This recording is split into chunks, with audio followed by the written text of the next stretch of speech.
There we go. Hey guys, welcome back to Dukes on Twitch. Back today with Green White Black Maverick. This time with a few small changes. The main one being Felidar Guardian, MTGO Brazil. Thank you very much. Felidar Retreat is a pretty powerful card. It's obviously pretty hard to get rid of as well. It is an expensive permanent when it comes to Legacy. When you think you have 4 power or 4 CMC cards, you think you have Sneak Attack, Jason Mind Sculptor, maybe Questing Beast. But Felidar Retreat is pretty interesting because unlike Gideon Ally of Zendikar, which it has been kind of put aside to and compared to, it can't be attacked, which is pretty huge. I think that's the biggest advantage that Felidar Retreat has over Gideon, is that although it does rely on other cards, like drawing into lands or having fetch lands available for actually Felidar Retreat to do something, it is really powerful because it allows you to make your creatures bigger than your opponents. It allows you to go wide pretty quickly with 2/2s that may get bigger down the road thanks to the 1/1 counters. It can preemptively allow you to play around something like Plague Engineer, which is very cool. But I think the ability for it to give your creatures +1/+1 counters instead of just +1/+1 till end of turn is so huge that that's probably the big kind of 20/20 part to the card. That obviously power creep is a part of the game, and I think that if this card was printed maybe 3 or 4 years ago, it probably would just be +1/+1 till end of turn, not the actual counters coming onto the creatures. Why am I playing Felidar Retreat? That's a great question. I am going to play it because I think it's great against some of the mid-range decks. We aren't seeing too much Snow, but I think it's great against Snow. They obviously have a pretty hard time against Field of the Dead, and I think Felidar Retreat kind of can be compared to that sort of hate against a deck like Snow, where they don't have a great way other than maybe like a Dead of Winter to get rid of a go wide strategy. So Felidar Retreat I think is pretty sweet. Maverick, of course, a great grinding deck, but recently there have been some printings that have made other decks a lot easier to grind with, like Snow, especially when you're playing a bunch of cards that get value in other ways. So Icewind Quaddle drawing cards as soon as it comes in, Uro drawing cards as soon as it comes in, then comes back from the graveyard. Just a lot of sort of additional, additional value that Maverick doesn't really have. I think the closest thing we have is Night of Autumn, where we actually get to keep the creature after an effect, or something like Kaya or Plague Engineer, where we might be able to deal with something, but then there's still a permanent for our opponent to deal with. And yeah, Felidar I think is really cool. It should be pretty cool. Hey Victor, I will take it match by match. I would love to 5-0. We luckily got a 5-0 and 4-1 on the last stream with Turbodeps, which is really cool. You can find that on my YouTube channel, which is here. But I think this deck has a lot of legs to it. I mean, it's been doing really well. It performed really well on the weekend. I got first in the challenge, which is awesome to see. I'm going to quickly bring up the list that we can find.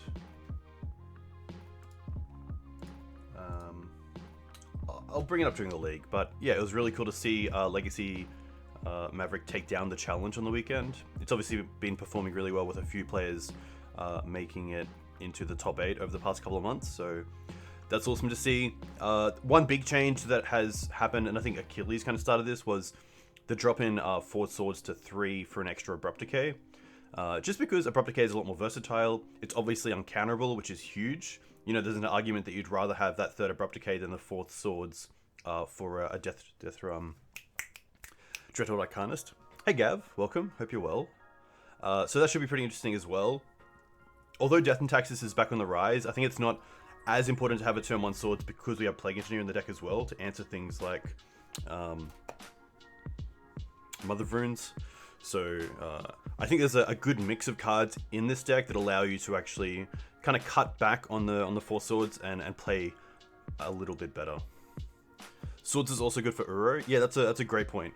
And Swords is obviously a card that you want to have when your opponent has an Uro, because otherwise they're probably going to draw into some sort of counter magic. One little tip is always to Swords with each trigger on the stack. You don't want your opponent putting in a land and it being Karakas, and you don't want your opponent drawing to a card, either being a blue card or a Force of Will. So I think if you're wanting to get rid of Uro, you should definitely do it with both triggers on the stack and not let any resolve. Obviously not the one going to the graveyard as well. But yeah, we'll see how this goes. Another thing I'm trying out is Thoughtseize over Deafening Silence. I do think Deafening Silence is probably the best turn 1 play you can have as a fair deck against combo, but Thoughtseize just comes in against a few more matchups, and yeah, it allows you to have obviously the information at hand of what you should be doing over your next current turn. So against something like maybe Ant or Tez, if you Thoughtseize them, you might then know if you want to go for Gaddock Teeg or if it's better to go for Collector Oof based on their hand, or if you want to get something like Scavenging Ooze. So hey, CBR MTG, thank you very much for the host. CBR MTG are a very, very close to my heart group of content creators out of Canberra in Australia. If you want to check them out, they're on YouTube. They have a lot of Australian 7-point Highlander content. They have a lot of Legacy content.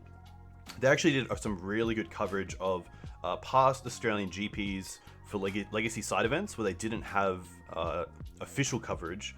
CBR did a really good job of covering those, taking them home, doing all the post edits, doing all the coverage.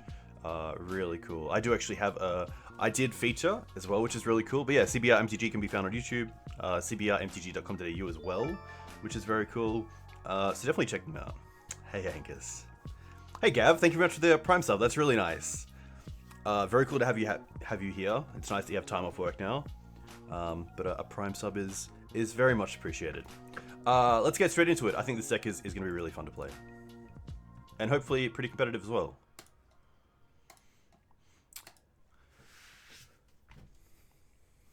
Nice. Hey Angus, I saw that you are, obviously Chris has now moved to Canberra. And I know he's missing Eternal, so I hope he catches up with you guys for some... I believe you play monthly Highlander at the pub. Is that correct?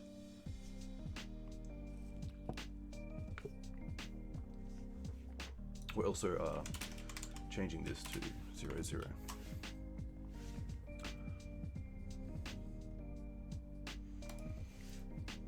Haha, yeah, Gav. What's your favorite basic swamp? That's actually a great question that I've never put onto you.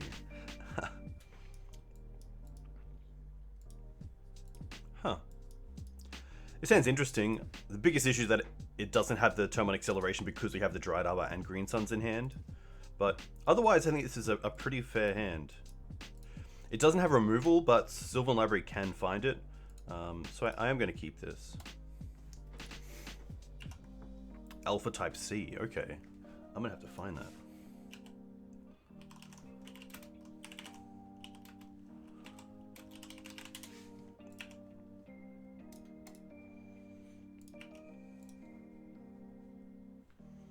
Delver, okay. So this is looking to be Rug Delver, which can be a little bit tough without a turn 1 play.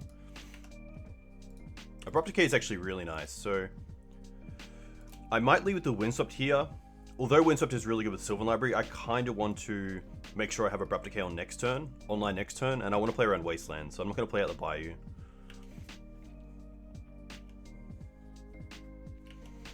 Am I playing Eternal Weekend next weekend? I am. I'm going to be streaming all events. My partner is away for the weekend, which is nice, so I will have, yeah, a pretty big weekend ahead, which will be pretty fun. It's kind of probably one of the biggest events on MTGO this year, which is cool.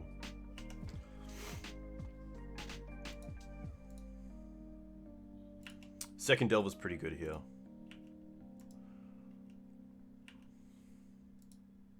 Oh, Swords is actually quite nice. So there's a little bit of me here that wants to keep the Swords to Plowshares. Sorry, play the Swords to Plowshares on a Delver here. And keep the Abrupt Decay in case they have something like Oko. Just seeing if I want to do it on my turn or their turn. Most likely on their turn. I want to see what they flip first. Obviously, if we see like a Spell Piercer, I do want to take it. I do want to Swords in upkeep instead of allowing them to draw. Still no fetch. Wow, okay, they're going to fetch here.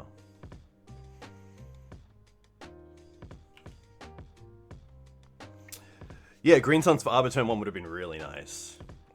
Chain Lightning I don't really care about, so I might as well just go to their main phase. It does happen a lot, and I feel like it happens a lot for Elves as well, where they draw into Progenitus in games 2 and 3, if they bring it in, which is pretty funny. I'm happy to Swords here. It's kind of looking like it might just be Blue-Red Delver. They haven't fetched for a Trop yet.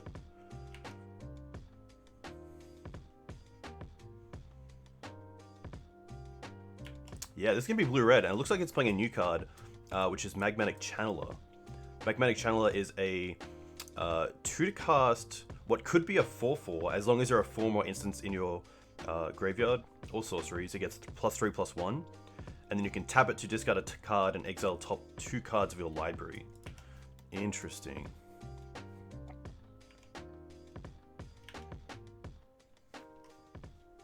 They didn't flip the first one, then they fetched to flip the second off Chain Lightning. I wonder if I'm okay with just going for Thalia here.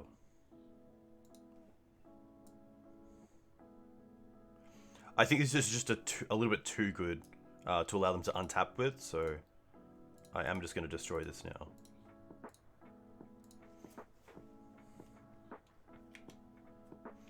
Can you review my unbanned vintage deck? What is the, I'm a little bit intrigued by you saying unbanned vintage deck. Delver isn't too bad because we do have Scrib Ranger in the deck. We do know about an opposing Chain Lightning, which is a little bit rough, but can't do too much there.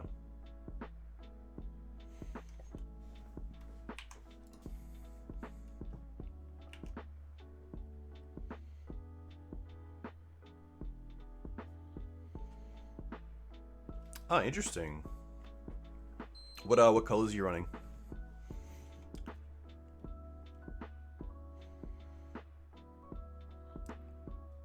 Blue black. Okay.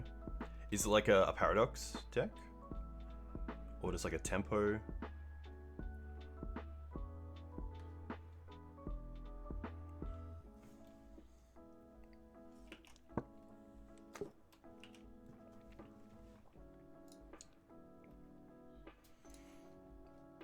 So they chose not to shuffle with the Ponder. Interesting.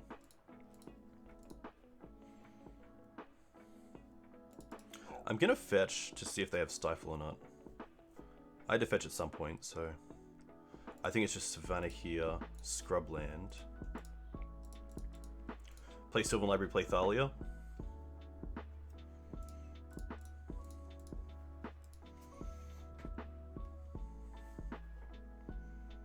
It's pretty late in the game, so I wouldn't be surprised about a daze here, but at least the Sylvan Library came down. Sylvan Library huge because even though we can't use it here aggressively because of the Delver in play, I'm probably pretty happy to just look at the top 3 for some sort of removal spell.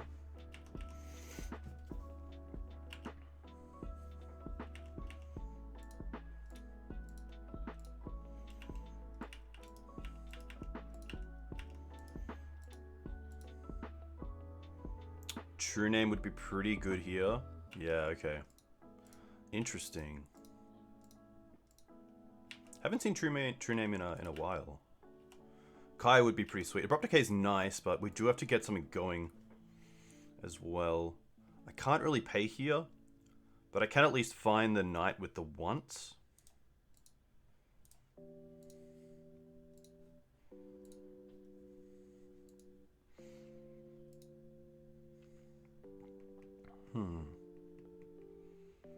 True Name's going to be pretty hard unless we find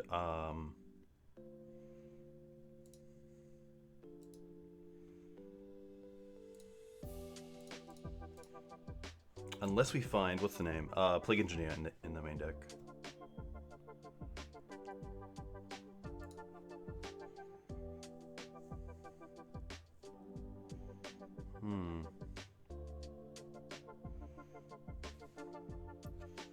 I'm just gonna get the Knight,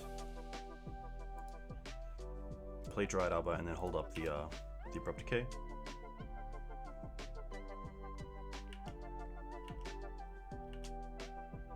Nullroot is $100.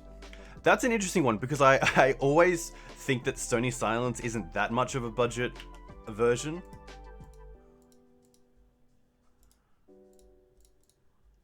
This is pretty tough because we know about Chain Lightning in my opponent's hand.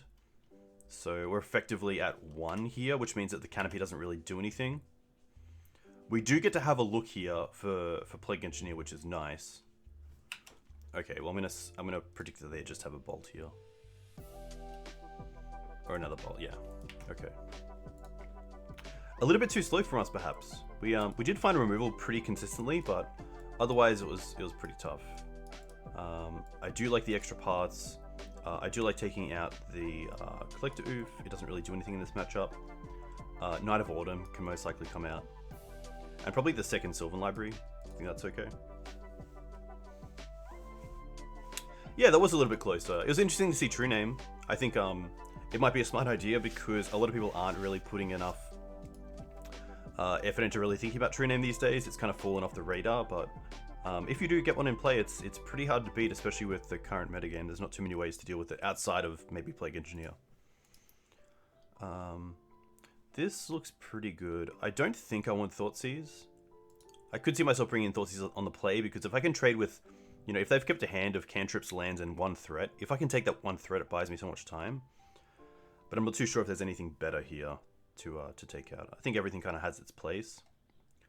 The fast mana is great, especially playing around soft removal like Daze. We have all this removal, which is great. Kai is pretty good. It takes care of Delver, and also can reduce their graveyard, which is pretty good against their 2 mana. The new card we saw, which gets +3/+1 for instants and sorceries in their graveyard. 116 in paper. I don't think Felidar Retreat is what I want here, unfortunately, because it is 4 mana against a Delver deck. It doesn't do much against True Name or Delver as well, which is a little bit tough. I'm going to see how this goes, and then we'll come back to it if not. Yeah, I think Felidar Retreat is pretty good for some of the mid-range decks. It's great to combat Snow with. And also against this sort of mirror-esque builds. Even like something like Loam, I'd be happy to bring it in against. This is probably okay. I'm going to keep this. It's a turn 1, or turn 2 Thalia, and then turn 3 Decay. And we have a backup Thalia if they want to daze the first one, which is really nice. Yeah, it's like Field of the Dead, but Maverick isn't a deck that's going to get to field numbers. You don't really get to 7 mana with Maverick, and you don't usually get to 7 different lands, so field's a little bit off unless you really want to build towards it. But otherwise, it's yeah, I think Felidar Retreat has some pretty nice synergy to it with cards like Another Reliquary. You could also play something like Elvish Reclaimer, which is pretty nice.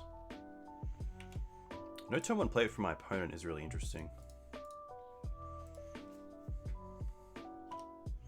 Spell Snare is probably the easiest card to hit Thalia here with. Yeah. And it's pretty good for them because Daze, of course, puts them back a land.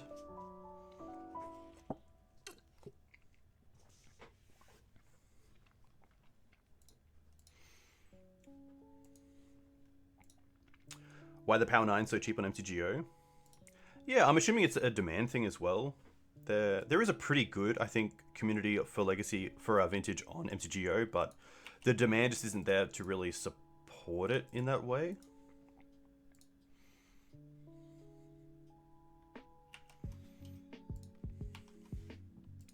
This is a really nice start from us.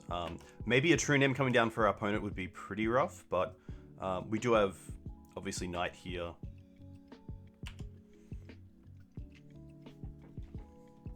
That'll be a 4/4 next turn, which is really nice. And I think one thing here is just being patient with the Knights, because if I played it out that turn, it would have been okay, but with only 1 land in the graveyard, the Knights would have been open to both Lightning, Chain Lightning, and Lightning Bolt. So this is pretty nice. I can also get rid of their Wasteland if I really want to, but I kind of want to keep the Wasteland for a Volk.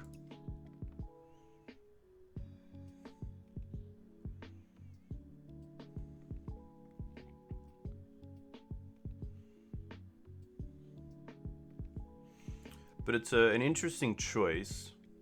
Putting the back a land is pretty good, but it's really a case of what is this wasteland doing. I do get hit pretty hard if I go, say, fetch for Bayou and Scrubland, play a Knight, and just pass. I then can't really hold up Abrupt Decay if they started in something like Blood Moon. So I don't mind just putting them back on mana. They are going to be using the Wasteland a lot more because of Thalia, so I do like Wasteland here. I'm going to go for Bayou just because we have Scavenging Ooze in the deck. I probably want to have as many green sources in play as possible.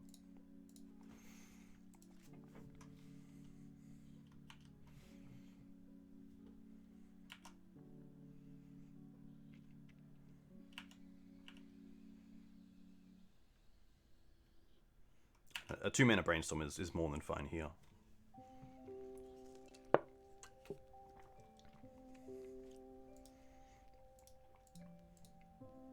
It's really nice when your opponent taps out when you have Thalia in play, because it just means that they're not going to be able to do anything on our turn, which is great to see. Delver's okay.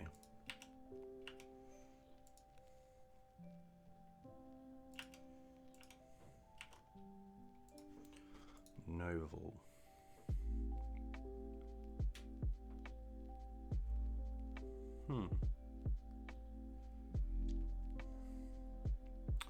Definitely playing a land for turn. I'm just seeing if Cradle does anything here. I can play the Noble Hierarch, which gives us 3 creatures, so then in total we have 6 mana.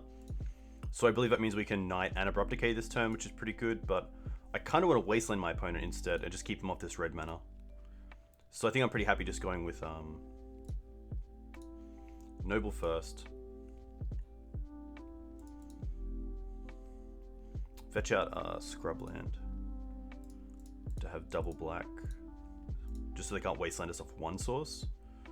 And then I'm gonna get rid of the plains, go get wasteland, and wasteland my opponent. Now we're in a position where we can just start attacking with both knights, and only one can be blocked by True Name, and the other one's gonna start either trading with their creatures or getting in some damage, which is pretty sweet. But one card that I probably have to deal with is Submerge against this deck, and that's gonna be pretty hard to beat.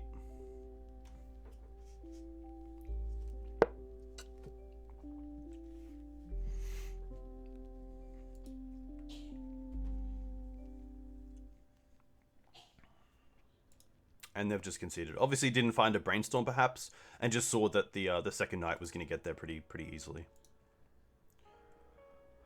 Huh. On the draw. Obviously not as great. On the draw you really want to have your mana acceleration. I really like Questing Beast in this matchup because of True Name. It is just a threat that can attack into a True Name, and if they block, I don't think they understand how Questing Beast works, which is kind of nice because combat damage that would be dealt by creatures you control can't be prevented, which gets through protection, which gets through True Name, which is pretty sweet. What's the best answer for TNN in Legacy?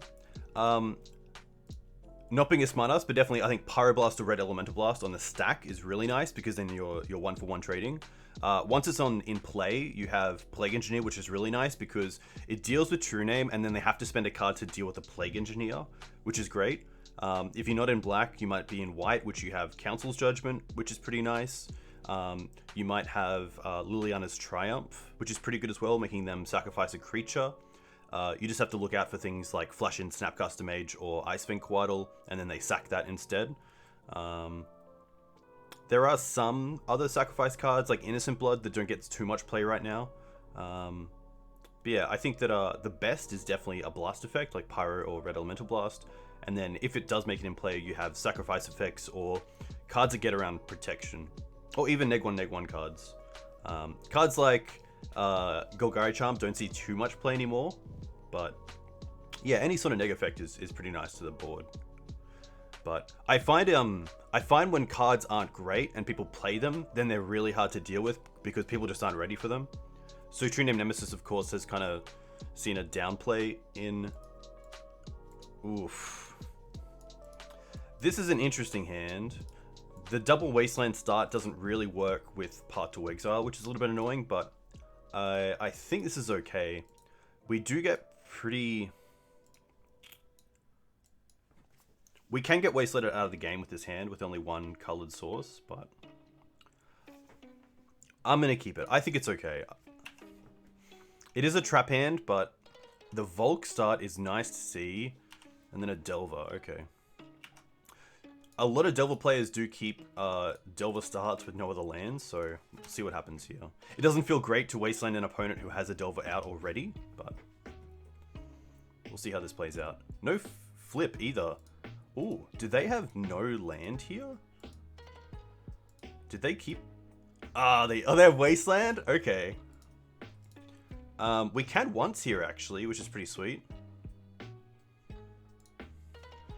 Verdant Catacombs is perfect, because now we can go and find a basic. And Green Suns for Dryad Arbor. I guess maybe we don't want to do Green Suns here.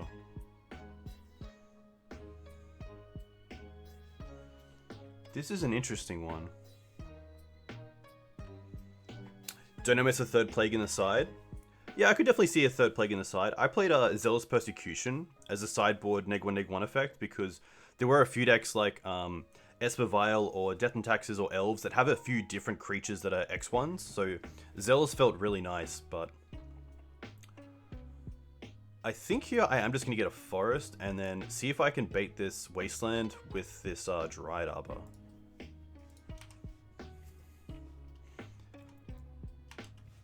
And if this Delver doesn't flip, I would be pretty happy to block here.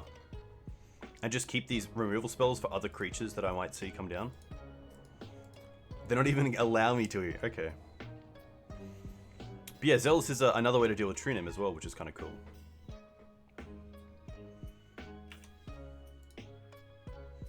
Now I'm pretty happy just to see if Thalia resolves, because if I could put them back on mana here even more, it would be really nice, but if not, that's going to be fine.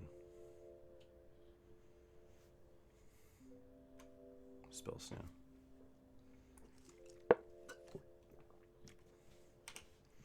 Will the Delver flip? Okay, Ponder. That's pretty nice for my opponent. Interesting.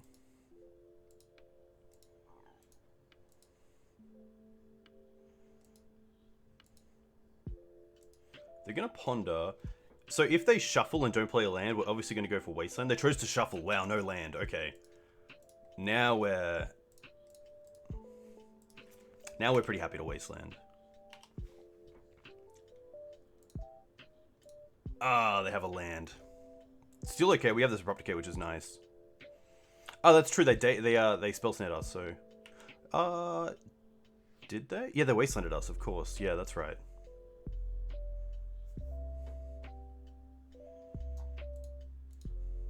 Ponder chose to shuffle. All right.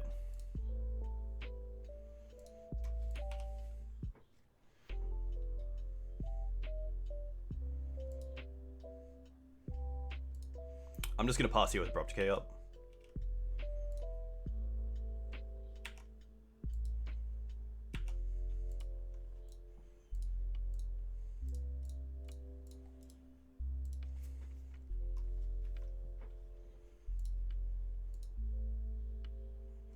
Wow. Really going after our mana. Tormod's Crypt. Okay. That's interesting.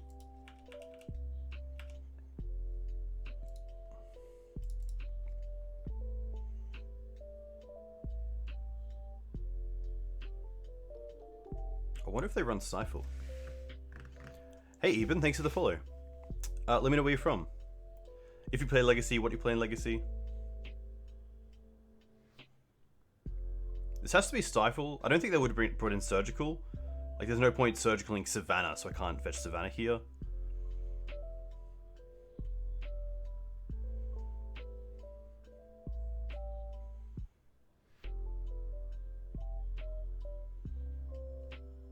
See what happens. Ah, hey man. Good to see you. Hope you're having a nice weekend.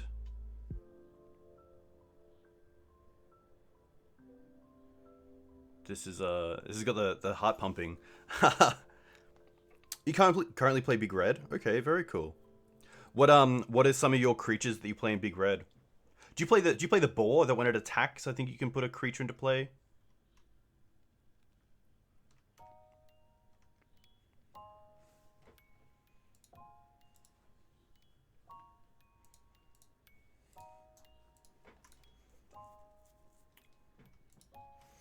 Opponent having a good think about this. Oh, you play Rabbles? Okay, cool. Ah, interesting. Okay. So is Big Red like Mono Red Prison? Or is it a little bit different? You play like the 2 mana or the 3 mana make 5. Not exciting enough, James? It's more like Roto Red. Yeah, okay, cool. No, that's cool. Nice. Okay, I think here I'm going to go for the Scrubland because then I have access to swords and path.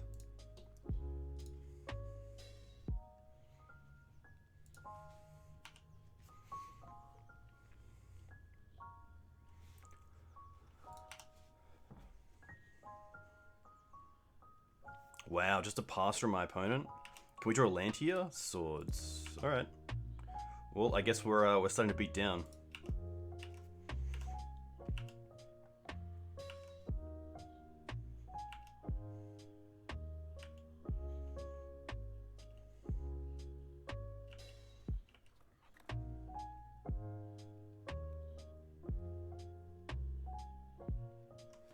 Interesting. Getting aggressive here. This is the spot where I kind of wish I had a Hex Drinker in the deck.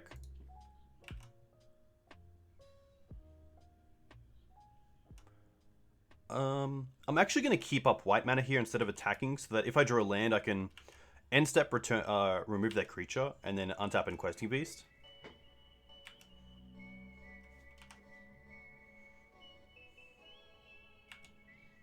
Haha.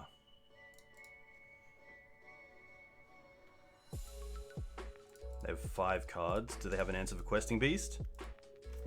Hopefully not. Oh, they don't. Maybe they have Submerge. But this is a pretty fast clock, which is nice.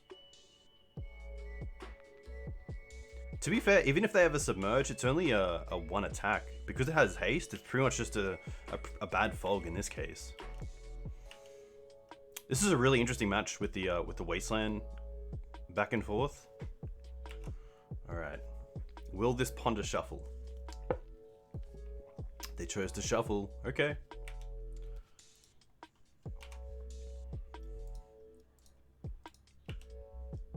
Another Noble. Okay. That makes it a 2-turn clock, which is really nice.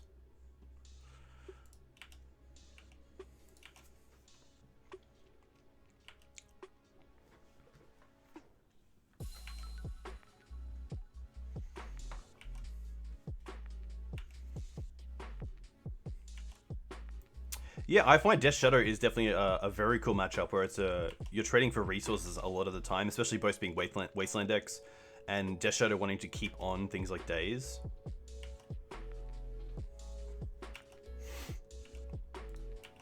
Yeah, at least with Submerge, it only buys them a turn.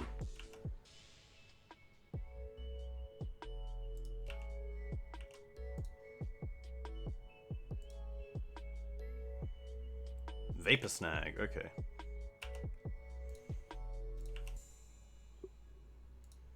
So I'm actually going to play the Knight here, because if they have a counter spell, I want to make sure that the Questing Beast next turn just has haste anyway. I don't want to play Questing Beast now, they counter it, next turn we play Knight, and then the following turn we have to attack. So I like playing the Knight here, because it kind of gives it pseudo haste. I guess they have the Tormod's Crypt, but much of a muchness. Wow, yeah. Okay.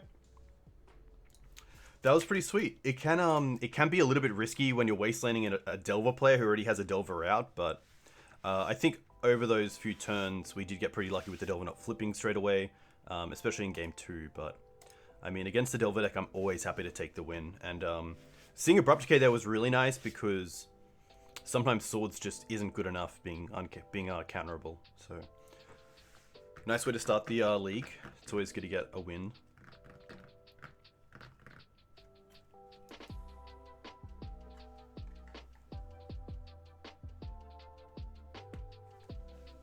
Alright. Straight into the next. Wasteland Mirror is a really skill intensive for sure. Yeah, it's always interesting to know if you're going to put yourself behind or not. Opponent mulligan to 6. This is a little bit risky because the once has to find a green source, but I think I'm happy to take that risk with this hand because otherwise it works out pretty well.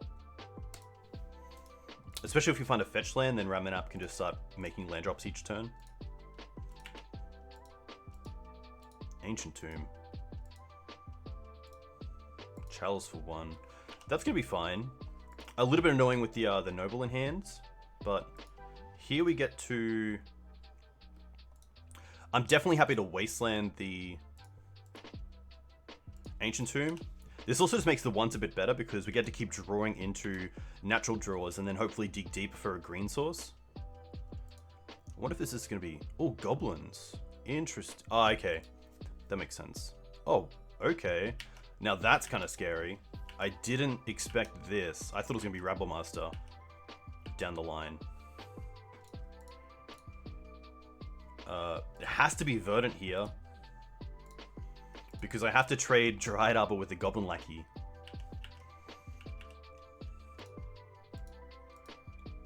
And just hope they don't have Munitions Expert. Yeah, this is really bad if they have Munitions Expert.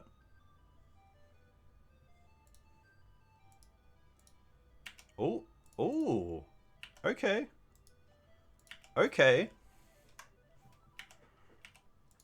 Okay.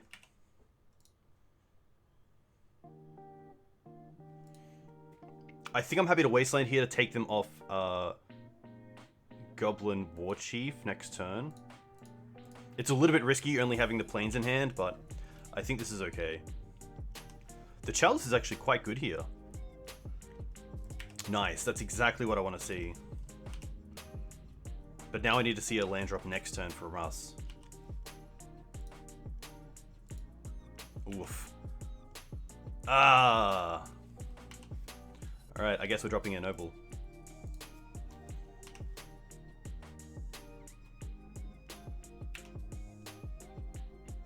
Yes, there we go. It's going to be Thalia, I think, because First Strike is just so good. And it also doesn't really tax us. But interesting hand. Next turn, if we draw land, we can knight this Chalice.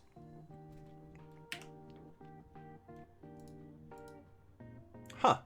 But there is a thought that maybe Chalice is holding them back. Maybe they have Lackey in hand. So I'm just going to go for Knight here. Go for Savannah. And I'm just going to hold the Knight here. Because there might be a world where they get to play a Lackey if we take care of the Chalice and then somehow deal with our board. But maybe they can't beat the Knight here and they're just going to concede. Yeah, nice. Okay. Really interesting. Ancient Tomb into Chalice on turn 1 is usually either Eldrazi or Mono Red Prison. So then seeing Cavernous Souls on Goblin, I was like, okay, they want to cast Goblin Rebelmaster maybe next turn off a Soul Land. But seeing Lackey come down, I'm not sure if this means that they're going to be on Turbo Goblins, which doesn't play Aether Vial and plays Chrome Mox instead. And what you're trying to achieve is just a turn 1 Lackey or an explosive start to Muxus to then just go wide and obliterate your opponent. So I'm not sure if Collector Oof is where I want to be. It does turn off Chrome Mox, but I think because we have things like Kaya as well, it's okay to take that out. I definitely want these. Felidar is interesting, but I don't think it's good enough. Thalia is probably going to tax me a lot more than my opponent, so I'm happy to take out Thalia's. Yeah, Legacy Goblins is a very cool deck. There's obviously some pretty good content creators as well. I know Eli's taking a break, but he did play yesterday and 5-0'd with it, which is cool. Playing more a traditional version of Goblins.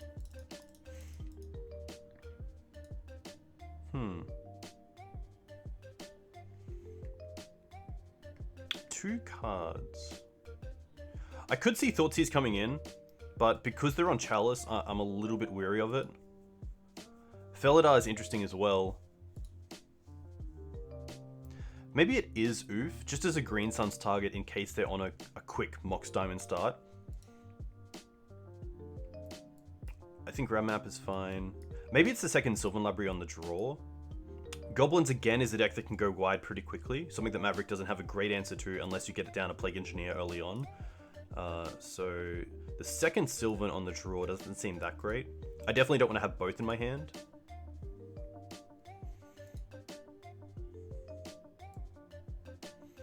Two more. I could see Gaddock Teeg because it stops Pyrokinesis, which is a very small thing. And it's a case of, is that better than turning off our own Green Suns if we draw into Green Suns? I think it's just going to be two...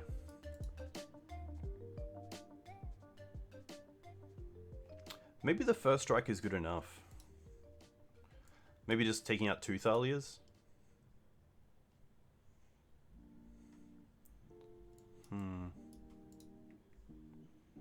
I just don't want to have a hand of 1-drops and then see Chalice come down. That's going to be the tough one. I'm going to try 1 Entreat and 1 Thalia. I think I'll be happy to have Thalia at some instances. And Felidar Retreat seems pretty cool if I can actually see it in the late game. This is a pretty solid hand. I'm going to keep this. We have access to both basics, which is really nice.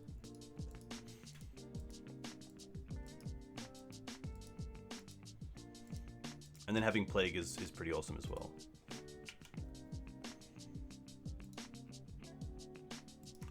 There's the little one.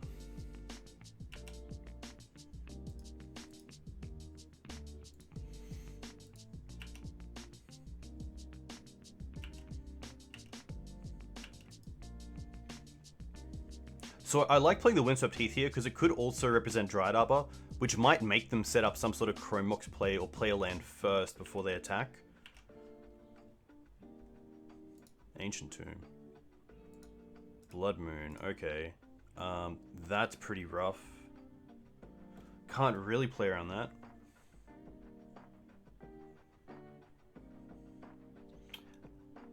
And I don't think I can just go for a basic here. I mean, I can go for a basic Plains.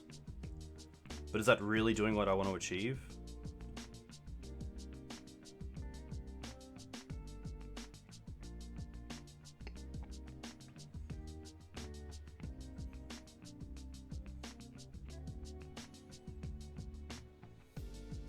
So if I get a forest, the Lackey hits, and it's a case of, did they literally have just Lackey, Blood Moon, and like Muxus? Or do I go for a forest, which allows me to cast the Noble Hierarch and Bird's Paradise, and hopefully start casting my spells the following turns?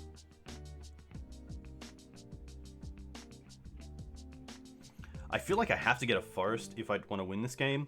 I feel like if I get a Plains here and Path, it's just like I don't want to lose the game, but getting a forest actually allows me to start winning the game.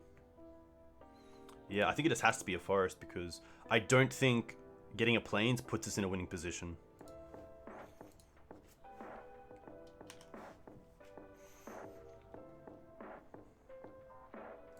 And just hope it's a soft hit from the Lackey. Ringleader, okay, that's pretty good. And there's Muxus. I guess we can draw Once Upon a Time. Decay.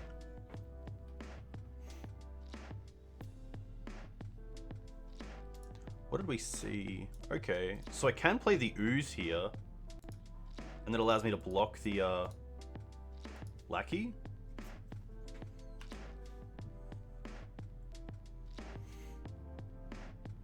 But it's looking tough.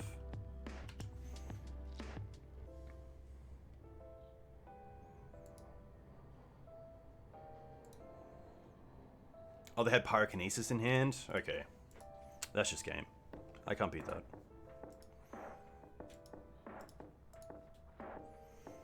I do like Thoughtseize. I like taking out Thalia, Felidar.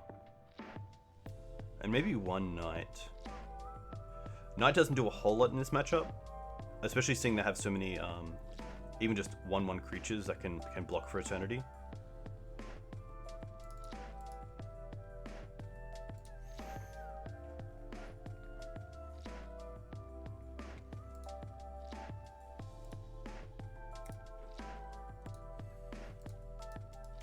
Dryad Arbor and Green Suns here is pretty awkward, so I'm going to mulligan this hand. I'll keep this, and I'll bottom a forest? No, do I want... Yeah. It is a little bit risky because it opens us up to just a lackey into removal for a creature if we draw one.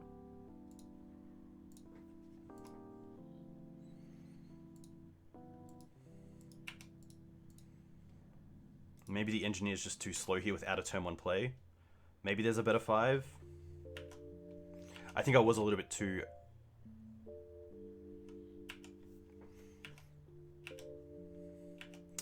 Yeah, this is going to be pretty rough if they have something. Knight. So this at least allows me to go Dried Arbor and basic Forest. Another lackey, okay. Well then.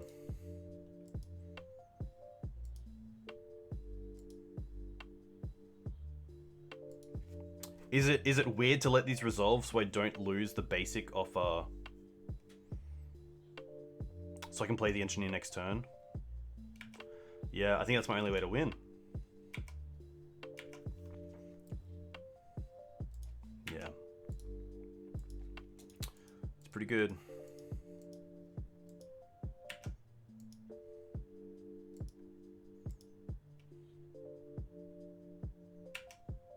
I mean, if I draw into a 2-drop here, then it's pretty bad for me. Yeah, drawing the path is pretty rough.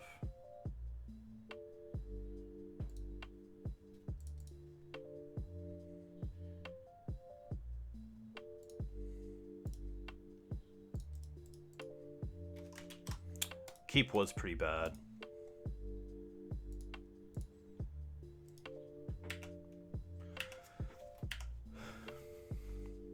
Yeah, the Reclaimer deck looks sweet. I like a lot of the Elvish Reclaimer builds right now in both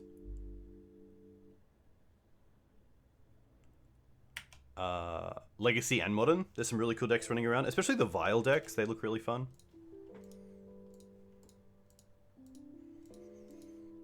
So here it's just block Muxus, next turn play Knight and hold up Path.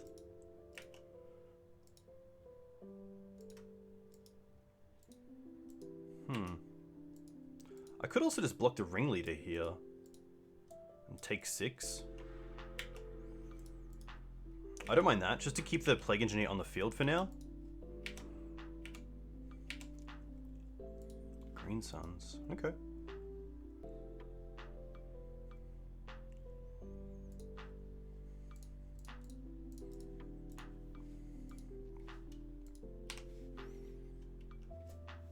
Playing main deck path is too important. Oh, so you can't run both? Are you just running... How come you can't run main deck Path to Exile and Aether Vial?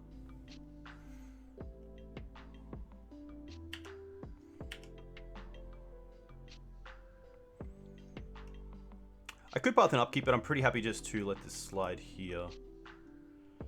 This is fine.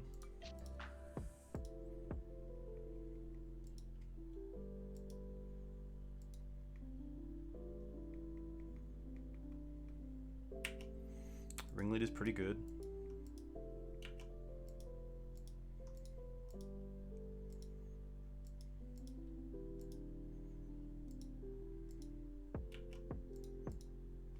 What did they reveal? Some pretty good stuff. Surely you attack with everything. There's no reason not to keep anything back. Wow. Okay.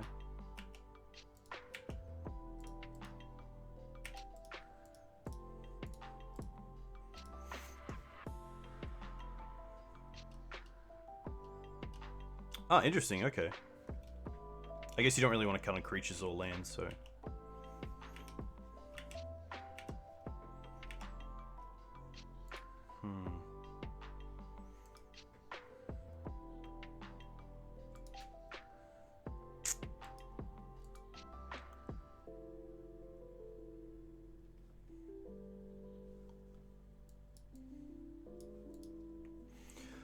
I really want to get a Questing Beast here, but I have to also consider what they can do on their turn.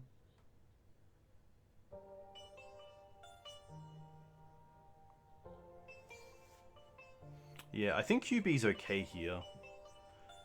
It allows me to hold up multiple threats.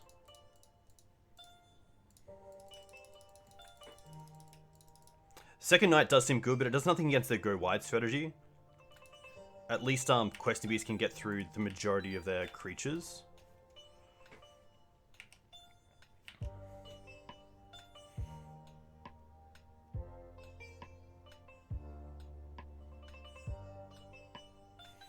It is pretty important. It's a case of... I guess to be fair, the Knight is only stopping maybe 2 or 3 damage from one creature. So... I don't mind this.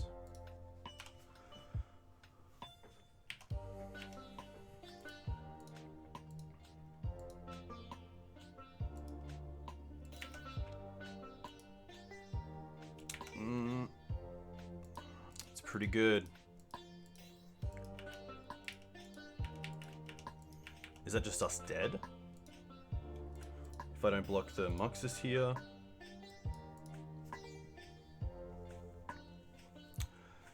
Stoneforge is pretty good, but it's pretty slow, unfortunately.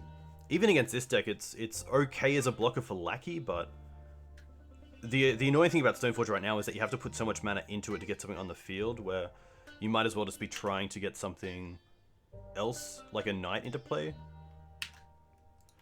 So if we block the Muxus, we take 2, 4, 6, 8, 10. And I mean, if they put in something, it's pretty rough.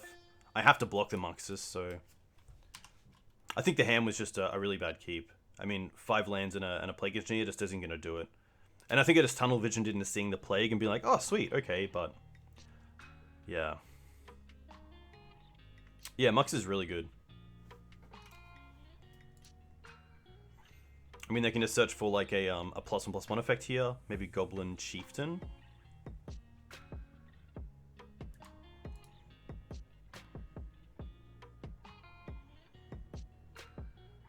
Another Muxus, yeah. Rough. Definitely a tough matchup. It's you have to find your Plague Engineers to have any sort of effect. You can try to deal with their early Goblin lackeys, but it's pretty tough to keep a hand with a really good plan and also some pretty good effects. Mark, okay, this is gonna be interesting. Hey 90s, yeah, Muxus always kicks my butt, unfortunately. Just don't have a great answer to it. This hand is okay. It does have the Dried Arbor in hand, which is a little bit annoying, but I'm gonna keep it. I do like the ones. I do like the Green Suns, and then we start on Noble, which is really nice. But yeah, I think Muxus is a pretty sweet printing for Goblins. Obviously very strong off a turn 1 Lackey, but even as a way for them to turbo out on turn 2 or 3, it's yeah, it's just like a massive ringleader that is even better. It's like, yeah, ringleader on steroids. Savannah into Noble. Okay. Ramanap.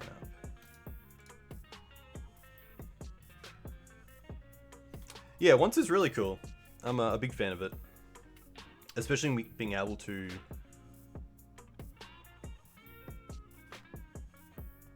dig for things, it's really nice. I'm going to get the Verdant here because I want access to Abrupt Decay next turn. But I don't want to put the Verdant into play and get Bayou in case of Wasteland, so I'd rather just go for Savannah into Noble.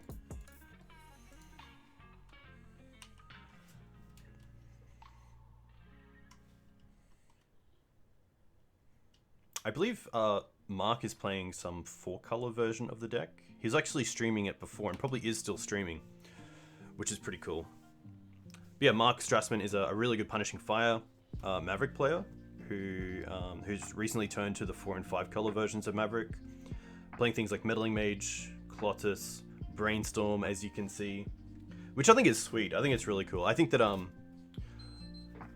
Brainstorm, you don't have as much instant speed interaction as most other Brainstorm decks, which makes it a little bit weaker, but you have so many fetch ways to fetch and get out of a Brainstorm lock through fetch lands, another Royal Quarry, Green Sun Zenith, Elvish Reclaimer, which is really cool. And I think that Brainstorm does improve one of the weaknesses of Maverick in that you have to keep the 7. The 7 that you keep is a hand you're playing with forever.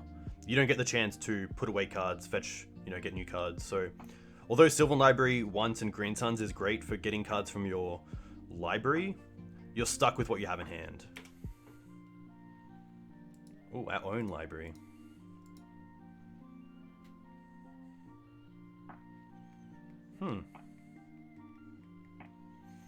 I definitely want to take this off from their side here. So I think it's just going to be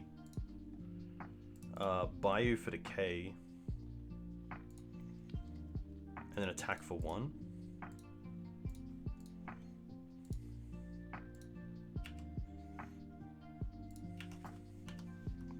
Sylvan Library really nice in these matchups as well, especially on the play where your opponent probably doesn't have a fast clock in hand.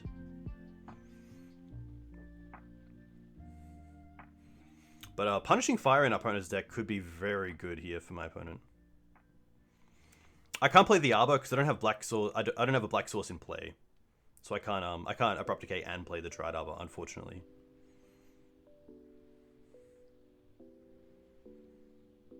Knight. No, all good. I've definitely done that a few times. Oh, that's actually a pretty nice draw, even to take care of their Noble Hierarch. 1, 2, 3. Untap, play a land.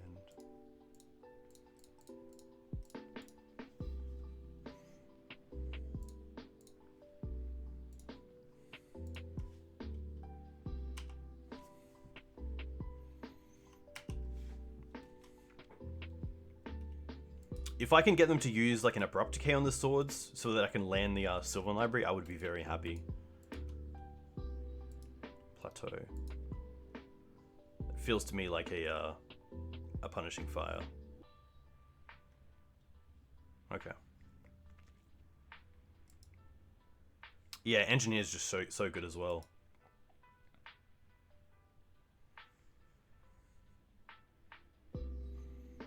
Floater green. I think he's just going to go after my mana here. Probably hit the Noble Hierarch and then Wasteland the Dried Arbor. Yeah, Punishing Fire here is really good, especially with the Knight as well, being able to Punishing Fire twice.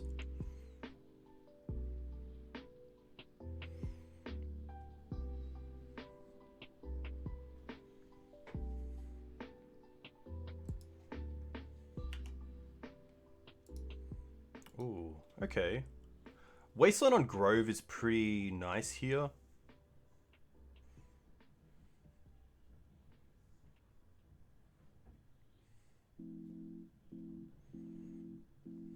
I can also go Scrib Ranger off Green Suns and then play the Sylvan Library. Green Suns for Ooze is pretty nice as well. They have 1 card in hand. Yeah, maybe Green Suns for Ooze is just better. Especially because we probably don't have another point where we can just grab this Punishing Fire from our opponent.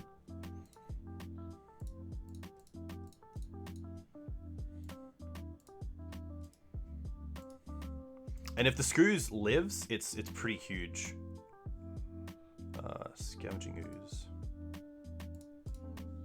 Punishing Fire. This is where I really love the Maverick matchup. It's very kind of like chess-esque, where you play your turn and then I play my turn. You play your turn, then I play my turn. But they can triple Wasteland us here if they really want to, which is pretty brutal. Wasteland all our green sources.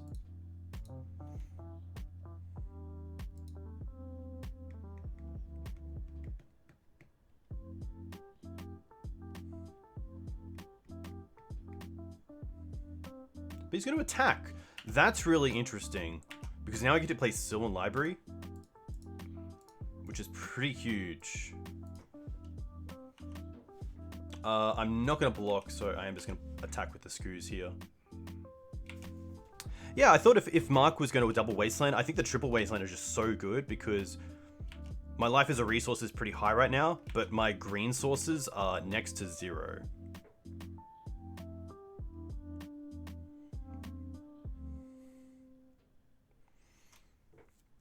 Maybe there was some consideration to block with the Scavenging Ooze because it allows me to take a green source and something like Swords to Plowshares off the Sylvan Library. Because I kind of need 2 cards here to do anything. This looks like a Green Suns for 3.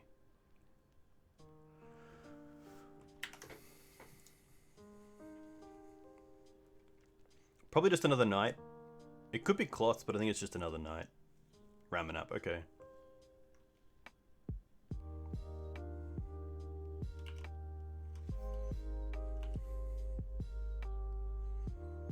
Take 8.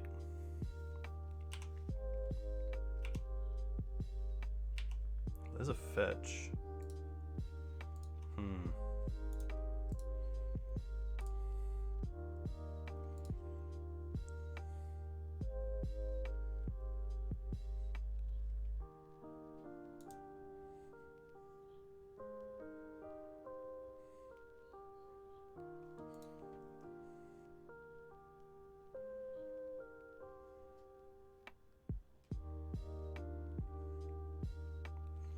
Thalia isn't great because if they want to, they could just get Karakas, so they make us block with the Scavenging Ooze.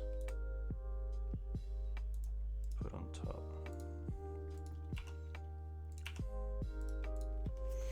I don't think we have an out here. Or at least if we do, it's not great because they can just attack first. They don't have to play a land from the graveyard. They can see what we do with the Windswept Teeth and then Wasteland us in post-combat.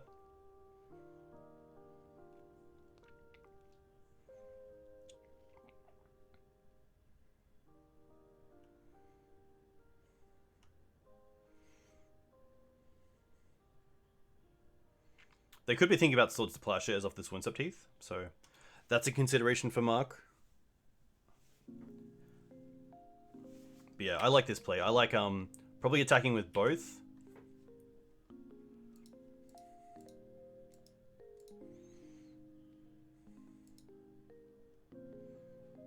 And then I'm not in a good position anyway if I block. Dried Up is in the bin. Yeah, I don't think we have an out.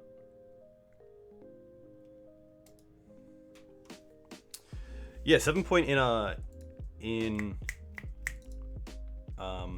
Toowoomba yesterday would have been really fun. Coast was nice though. Coast was really good. I think it's just Thalia and Collect Oof here. It's a pretty easy cut. Everything else is merit. And I'm pretty keen to see how Felidar goes here. I don't think I want ley lines. Ley lines are just such a dead draw if I don't get it in my opening, and it doesn't really affect them. It does hit Ramanap and Knight to some extent, but I'm more worried about hitting my actual removal spells for those permanents. It will be cool to see how Felidar goes though. Path is always interesting as well in the mirror, because sometimes opponents are a little bit concerned about Wasteland, so they'll go for basic lands early on, which just makes your path so much better. So it'll be interesting to see how Mark goes about that. And also playing a 4-color version of Maverick probably doesn't have too many basics. I'm going to say 1, maybe 2, but it could just be literally Forest and that's it. But yeah, 7 point yesterday was really cool. I saw a lot of people having a pretty good time. Some pretty good feedback from the event as well. I think Aaron took it out, but I'm not too sure. I feel like Uniac won on prowess, but he might have just been up in a game and won that. But very cool to see a Brew kind of make it. I'm sure Angus would actually be a huge fan of his deck. Have I seen any Glenn being played? We haven't played against Glenn. We have played against Rick in Mono White Soldiers. And I think it was also in a Humans list that we played against. It sounds a little bit too slow. I'm going to mulligan this. Turn 2 Scoos. I guess turn 2 Scoos isn't the worst into turn 3 Knight or Knight. Knight really good if they have Silver Library, but I think I'm pretty happy to mulligan this. Haha. Yeah, so I think Aaron Uniac played a brew that was like a blue-red prowess deck. Actually, it's Rug Prowess, which is pretty cool. I really want a turn 1 play. This is an interesting hand because it does have turn 2 Scoos, but I don't really want Scoos to be opened up to their first piece of removal, especially Punishing Fire. I'd rather have the Scoos kind of mid to late game where I can play a little bit around Punishing Fire.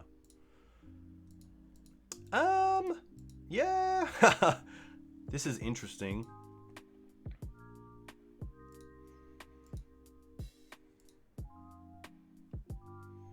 I'm gonna keep it for sure. I think it's the second Green Suns that I put back. I do like Plague and Kaya. Maybe a little bit greedy, but we'll see how this goes.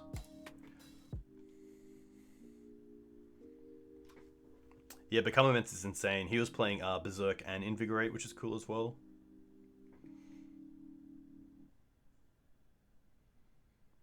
Oh, that's cool. Nice. Yeah, Sophie has some cool decks. I always actually look for her when there's new standings from Canberra because she plays some pretty cool decks that I would be into. I know that she was building Hate Bears for a bit, I think, or started out with Hate Bears, or some sort of like Death and Taxes-esque list. I think the play is once and hope to hit Noble Hierarch or Birds of Paradise. And then if not, we can Green Suns for Dried Arbor. She's been working on Esper Vial. That's cool. At least the new Apparition should be pretty sweet for the deck.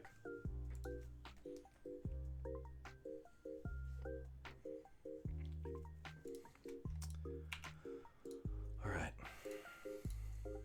Mark on 5. Okay. I guess we just get Verdant here.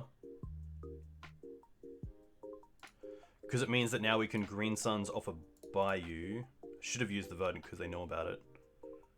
For Dried Arbor, and then next turn play Kaya, or...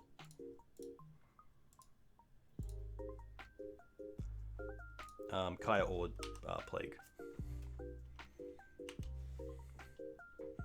If they play a 1-drop Mana Dog, I'd be very happy to Kaya. Grove into... Green Suns. Interesting. Kaya can't hit it. But I wonder if Plague is good enough here. So the interesting play here is that Plague on Dried only hits this, but leaving them just with Grove turns this Wasteland on so much better.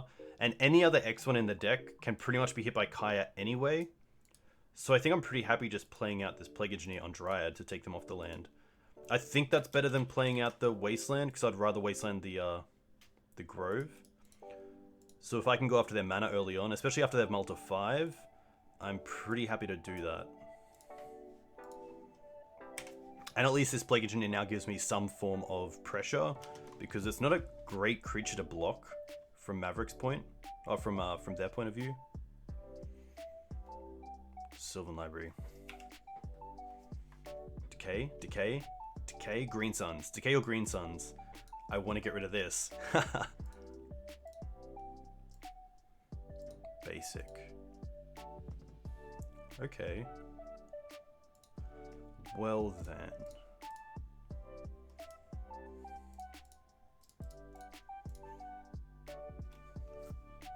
Tick up on these two.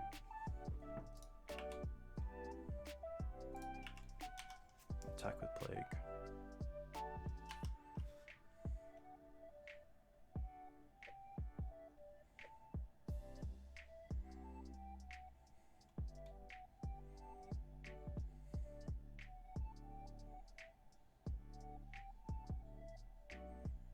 Taking one card, okay.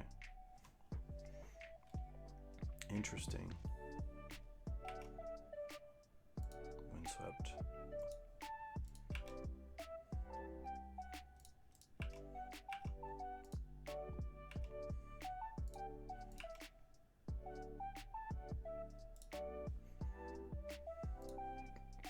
Not going to exile anything.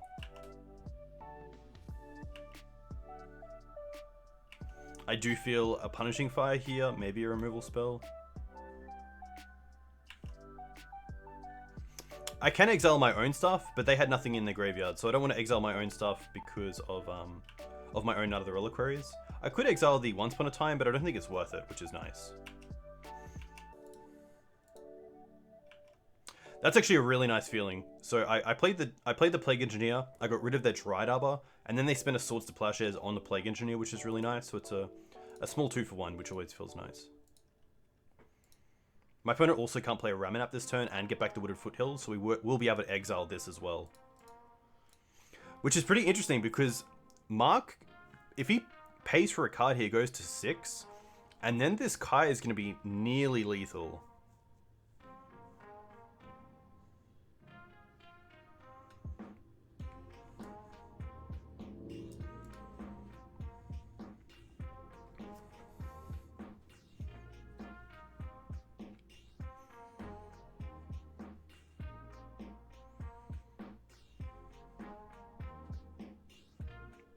I think next turn I'll just play the Forest because I kind of want to keep the Verdant Catacombs in case we draw into Felidar Retreat.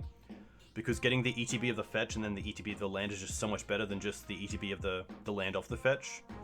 So there is some merit to keeping fetches in hand based on that card.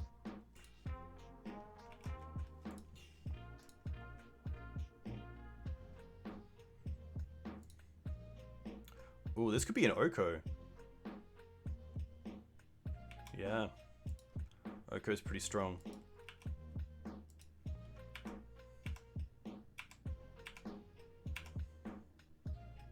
Path.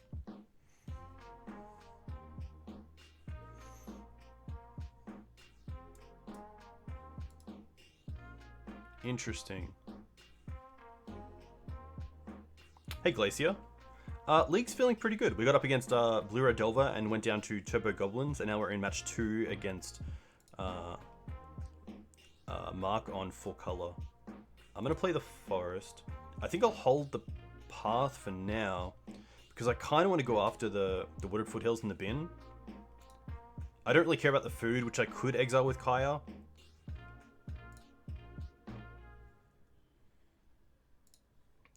I'm gonna go after these. I'm not going to attack into the Oko. I'm going to hold it back because there might be a world where I just want to block with the Dried Arbor instead of using the Path.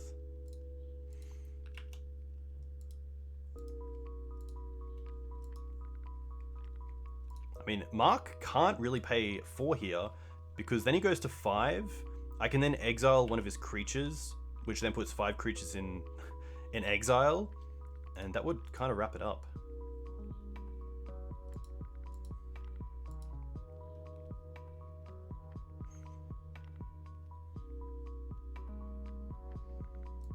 Trade these. I'm going to tap it for mana first, so we can't tap it for mana.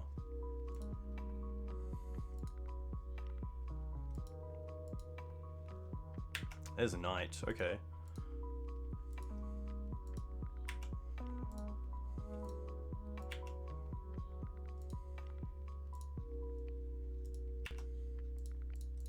They can make food, that is correct. There's 5 cards in the bin. Oh, we could draw into Green Suns for Questing Beast and just win here. The Scavenging Ooze, okay. Not as great. But at least the Ooze is relative. This is interesting. I wonder if I just neg Kaya so they can't actually draw an extra card off the Sylvan Library. That is relevant. They can gain life after it with Oko, but I think putting them down and Kaya to 1 is worth it.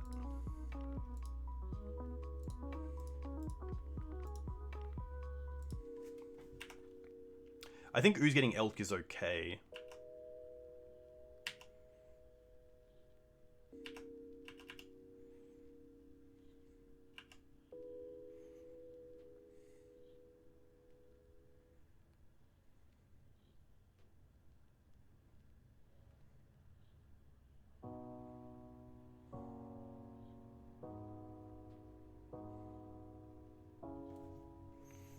Yeah, Kai's pretty sweet. They are in a position where they can Elk the Dried Arbor to attack in. Swords. Yep.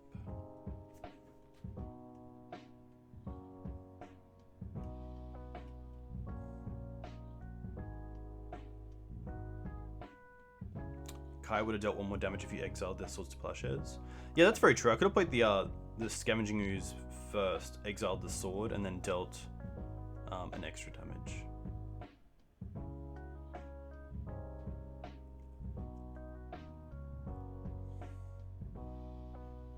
Interesting.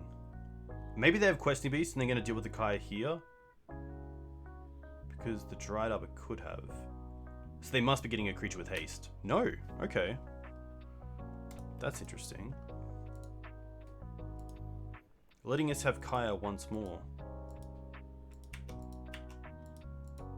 But I guess Corsa kind of helps here.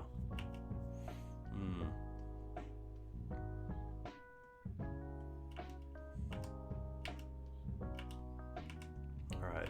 Gas. Swords doesn't do a whole lot.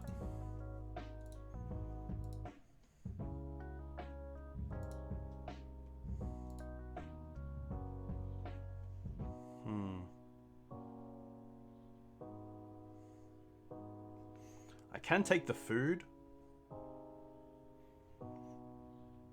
Because Kaya's not doing a whole lot else here. Kaya exiling the Sword Plowshares doesn't really mean anything. So at least the food means they can't make a 3/3 off it next turn. And I think I allow them to have the Corsa. Because I think I get to see every card with Sylvan Library here. Maybe not. I'm going to see how it works because I've actually never seen this interaction before. Yeah, Corsa's very cool. Corsa's interesting with Green Suns as well because you get to see 2 cards on top of the library because Green Sun says shuffle twice. Once to shuffle after you find the creature and then one to shuffle the Green Suns back in. Pride Mage. Another Sylvan Library. Windswept Heath.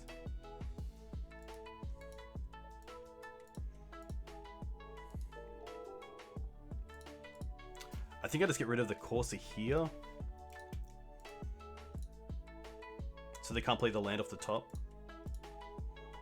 Which doesn't feel great, but... There is a world where I don't and I just hold up and try to draw into Questing Beast. And see if they tap out. Hey Big Bear, hey Sunny, thanks for the follows. Let me know where you guys are from. If you play Legacy, what do you play in Legacy? Any push for 7 point to go on MTGO? I don't think so, unfortunately. You can play as like vintage decks, and that allows you to play it, which is cool.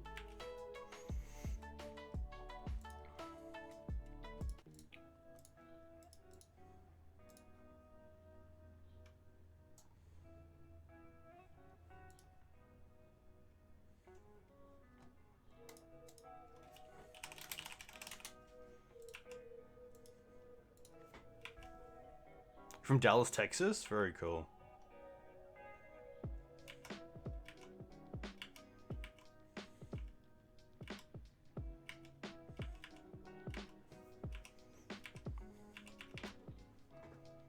Big yikes. Unfortunately, I don't think there's anything we can really do here. No great outs, especially with our opponent having food as well. Can just gain a little bit too much life for us to really be able to pressure them. And then the Sylvan Library is just so well with Oko because each turn you get to gain 3. So you're pretty much paying 1 for an extra card. Yeah, that's just Maverick though. And that's just Magic in general. I mean, you can't always have great draws, unfortunately, but you kind of just got to roll with it. And it, you know, I've definitely had opponents that have drawn pretty badly and we've been able to gain that advantage, but yeah, it just happens. That's actually a huge reason why I do like 2 Sylvan Library and 2 Kaya, 2 Plague Engineer in the deck, because then you get to see them more often. Especially the libraries. I think library is just such a good card for this kind of deck where you obviously don't have the advantage of Ponder or Brainstorm or anything, but...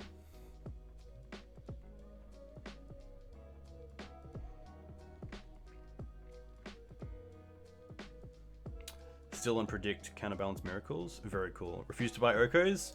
I like you, Sunny. Pretty awkward hand. The ones could represent another land, but I think I'm just going to mulligan this. I want to have a little bit more go-to, and the Cradle here is a really bad grab. We'll go to 5. This is actually pretty good. I'm going to keep this. I'm going to bottom the Knight because I can find it with Green Suns. And I'm going to bottom... I like the Plague just in case we're up against something that needs the Plague. I like the Sylvan Library because it allows us to gain back the advantage that we lost from Mulligan.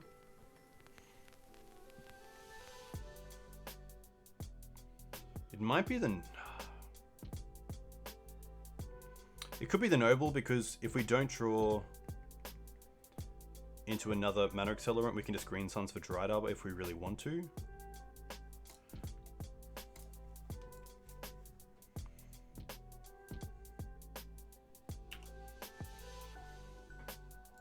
Ooh. Okay. Interesting.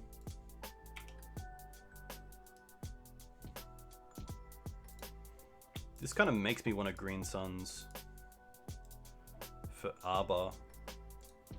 Because if it is Elves, I want to get this Plague Engineer down as soon as possible.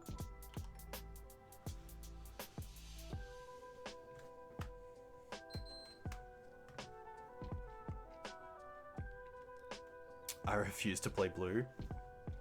I was like that for a while, but oh, Underground Sea. Underground Sea, Dryad Arbor.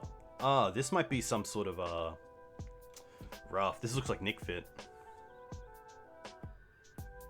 What did they name?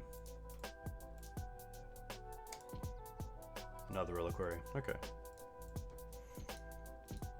This will be interesting to see what they name. Probably the Sylvan Library, because it's just such an advantage.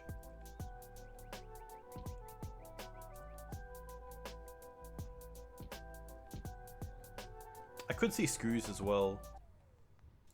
Yeah, okay. That's interesting. I think Wasteland's probably our best draw. Knight. I'm gonna play the Sylvan Library because they know about it.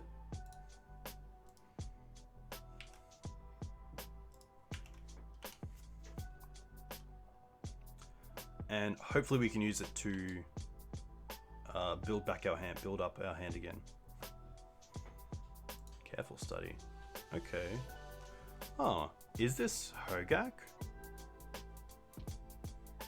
Maybe some sort of brew. Dried Arbor, Careful Study, and Underground Sea is interesting. There's Hogaak, okay.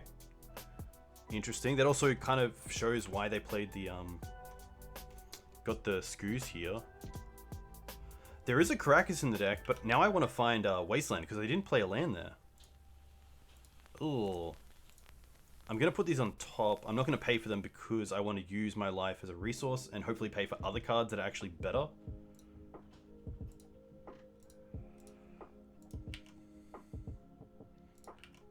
Attack. There's some merit to playing the Knight of the Reliquary before combat, so I can play around Daze, but I don't believe my opponent is on a Daze deck. So this should be fine. You have a weird fascination with tribal decks? Yeah, there's some cool tribal decks in Legacy at least. I do like how Merfolk has moved towards the combo finish of Thassa's Oracle and something Shift. What's it called? I think it's like a sorcery that removes your library from the game. Reality Shift? Hey, Lackey. Very cool to see you, Eli. There is, yeah, I guess Goblins is Goblins and Elves have always done well over the past few years in Legacy. Goblins more so now because of cards like Muxus. But yeah, tribal. There's definitely a place for tribal in Legacy. Waifu tribal? This is going to be an interesting play from my opponent. Double Bloodghast. They get to cast the Hogaak here if they want to.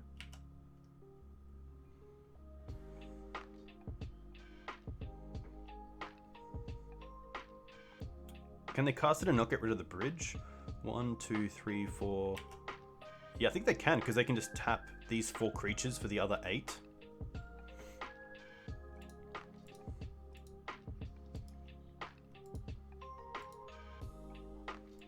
It's pretty good. Alright.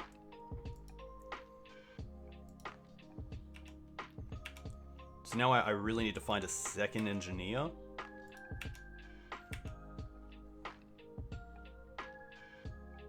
Oof. Oof's actually great because it stops the altar win. Alright.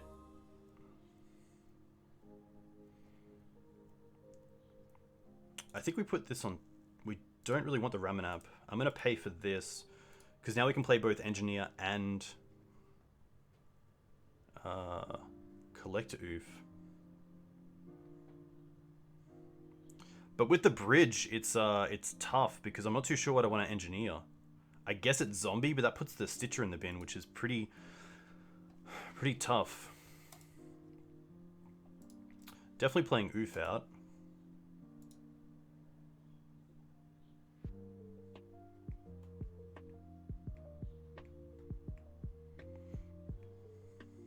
Ooh, sacking Arbor deals with bridge. Matsol, that's why you're in chat. Yeah, okay, so let's go sack the Arbor, which exiles the bridge. And now we can get Karakas, which allows me to then play the Plague Engineer.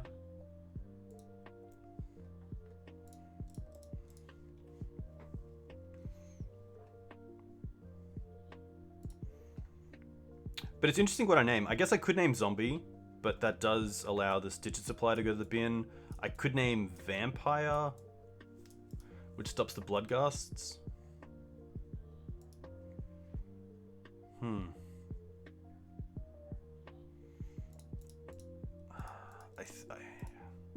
I'm definitely casting it.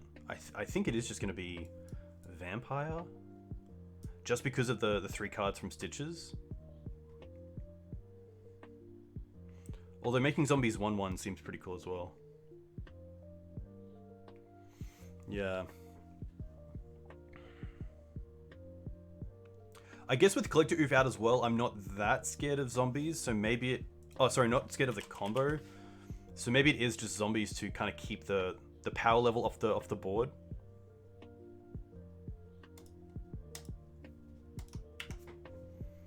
Just don't hit Vengevines. 1 Vengevine, 2 bridges. Okay, that's a pretty good, that's pretty good. Not gonna lie.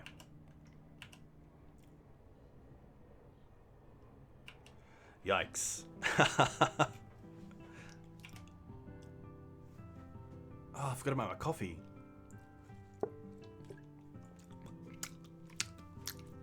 Cold. But so good. Yeah, a little whoops, but we'll see how this plays out. I'll make the graveyard bigger as well for you guys.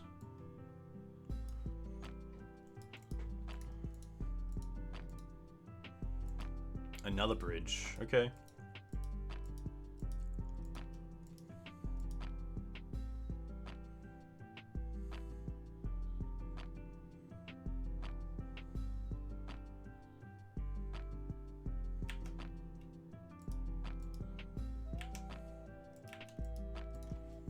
Yeah, it's gonna be pretty rough.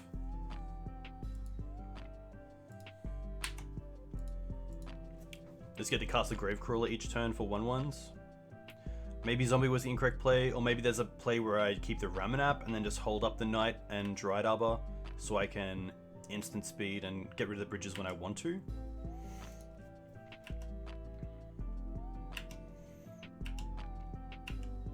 Everyone stop talking so I can see the yard. Yeah, I guess like second Plague is pretty much my only out here. There's no great blocks.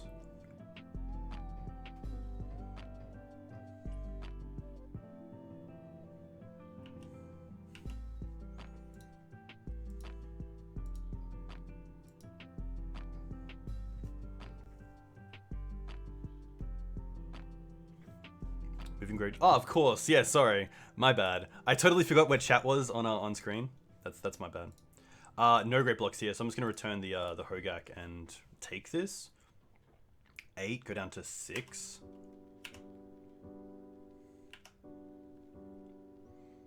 There we go.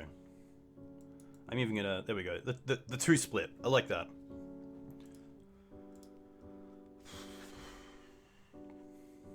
But yeah, it's gonna be a tough one. We do have Leylines postboard, so pretty happy about that. But Hogaak coming back here is pretty rough. Yeah, maybe Oof on Vine was better. I guess I'm just scared of the combo if we don't draw into Plague Engineer here. Put on top. Alright, I guess...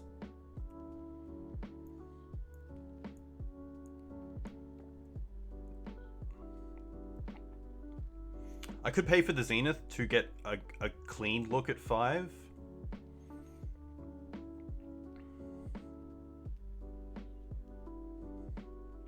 We do have Cradle. Does Green Suns for Ooze do anything? 1, 2, 3, 4 creatures in the bin.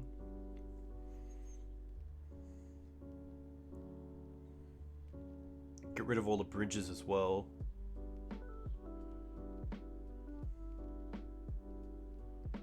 Yeah, maybe there's a line where Skoos is just best here. Put on top. Oh, the Ooze is in the bin. Always check your board state. Yeah, it's rough. My other thought was Green Suns for something like Noble Hierarch and then get a clean look with... Oh, I guess the ones we have to cast anyway, so yeah. No, I don't think we can undo. That's fine. Ley Lines are great. The extra swords is fine. I don't mind the parts, but we'll see how they go. Thalias can come out.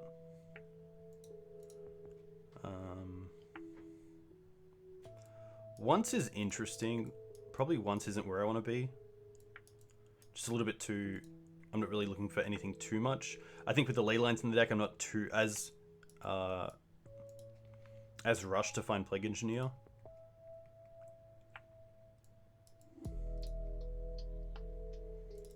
I think this is fine. I really like having the extra removal.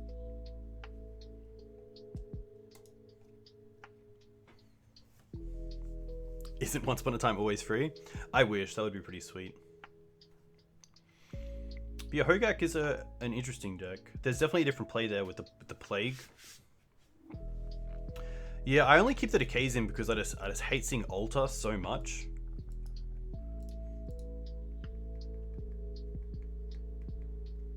And I think I just keep the Decays because I want to see Altar.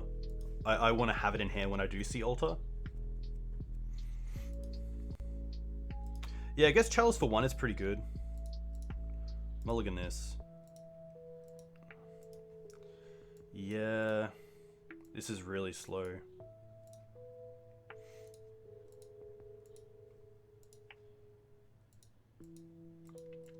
I mean, it's a turn 2 Kaya, which isn't too bad. So I'm just going to keep this and bottom the Forest. Forest and Noble.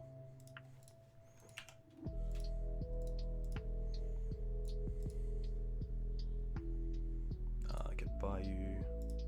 Getting double black of these first 2 dual lands also means we can maybe cast a Ley Line if it comes up in the first couple of turns. But yeah, Chalice is actually a pretty interesting one because Chalice for 1 is just so good. And like Kaya here on Hedron Crab is really nice as well.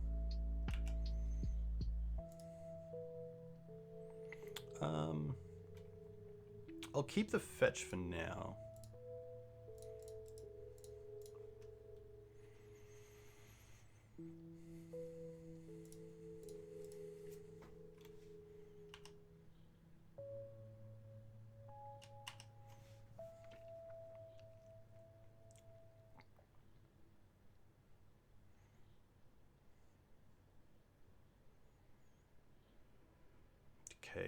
Okay.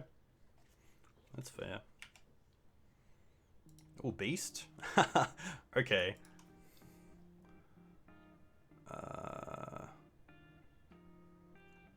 I'll get a Bayou because I probably want the green sources later on for Scavenging Ooze if it comes up. Yeah, Clock's always nice, and this deck doesn't have great blockers outside of Vengevine or Hogaak.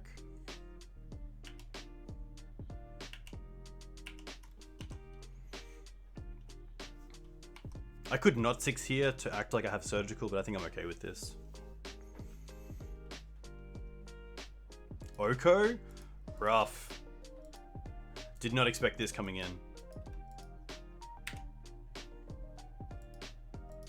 Scrib is interesting.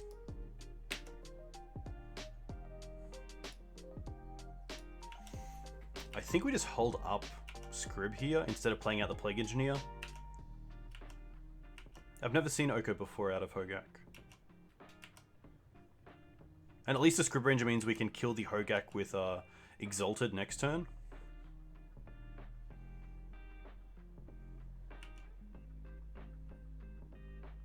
Losing to Oko out of Dredge? That would... I don't tilt too often, but I think that would definitely put me on the side of being pretty unhappy with losing to Dredge already feels a little bit bad, especially for a deck like Maverick where you have a pretty decent matchup.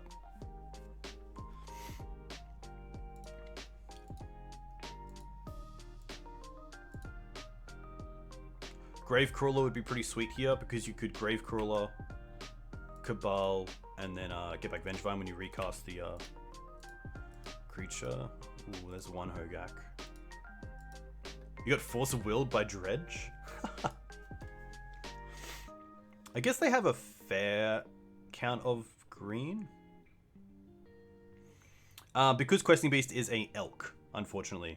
It doesn't trigger when it's done like this.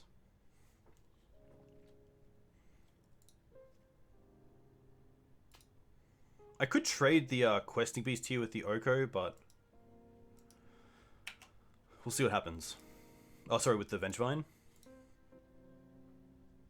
We'll see if they make a food first, or if they wait for after combat.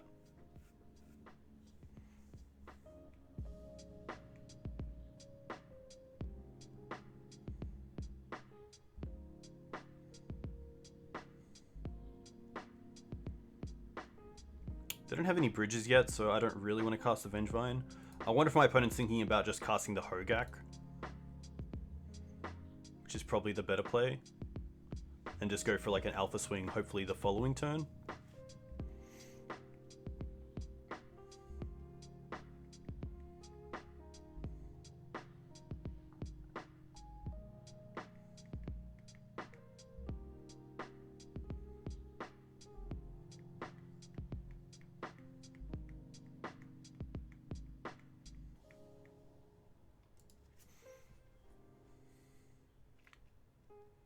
Opponent's also on 0 cards. There's some upside as well for getting rid of things like Altar, because if they put us on Surgical, they can obviously exile them before we can Surgical them. So yeah, it's just gonna be Hogaak.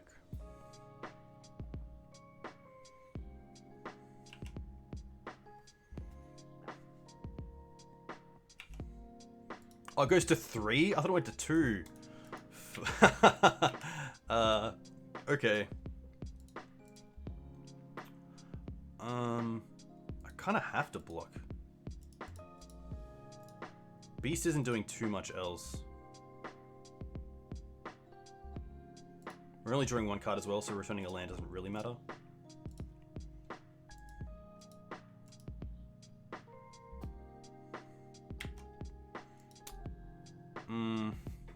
Interesting though, I think just the 3/3 blocker is okay to stop some of the bleed from Bloodghast and Stitches if it's...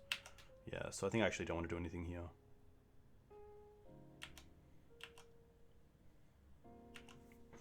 Rough. Even drawing an Exalted creature here isn't great. Yeah, Oof does pretty much nothing.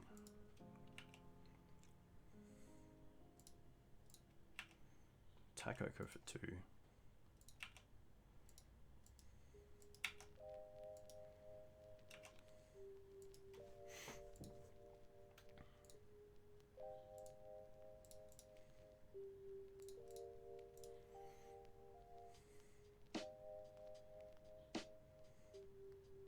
I think it's just Plague on Vampire here. I don't really want to fuel the graveyard. And then we can untap Noble, return Bayou. Play Bayou. Play Oof.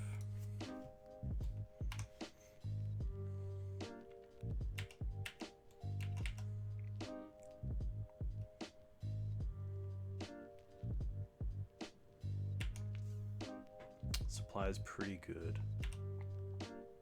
Crab Stitcher, okay. The issue is if they attack with the Hogaak, they can just recast it if I block with the Plague Engineer, which is pretty brutal.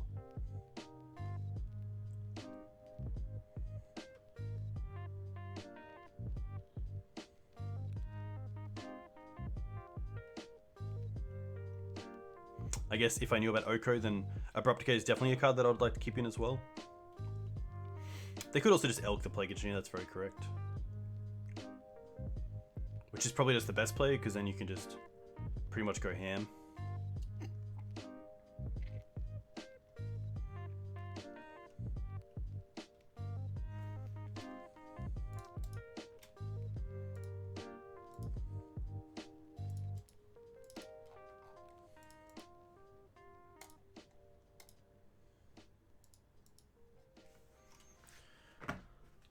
I guess we can draw it into Swords to Plowshares. Just dealing with Oko is going to be really rough. You're going to create a food. Interesting. Even Scavenging Ooze isn't that great.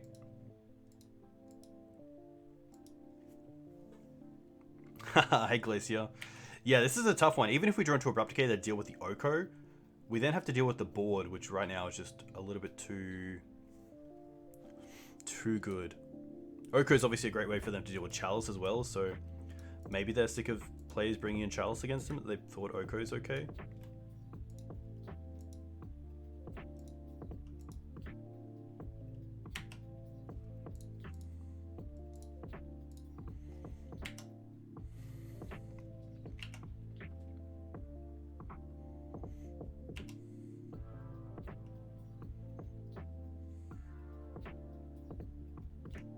Rough one from the home team. Yeah, it's very nice. It's always nice to see how the other half lives sometimes. Sometimes Maverick can't just have it all. Hey, Mr. Lee, a huge thank you for the raid. Mr. Lee is another Legacy streamer. Very cool guy. Australian accent, which is awesome. Love it. But was just playing, I believe, a Simic Cloudpost deck, which looked really cool. Oh, they already cast a... Yeah, they cast a Stitcher Supplier today. Okay. That's fair. That's pretty rough. Blue-green Cloudpost. There we go. I don't know why I called it Simic. Yeah, that's... Didn't do too well, but it was fun. Yeah, that's looking how this league's going. It's always nice. I mean, the losses always give you so much more outs to... They know about the buy you in hand, right? Because we returned it with a... Oh, I guess they don't.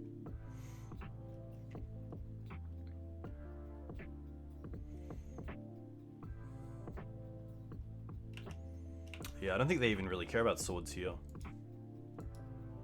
There's probably a reason not to block the Vengevine then, because then if we draw into Caracas, we can at least deal with the Oko. Green Suns.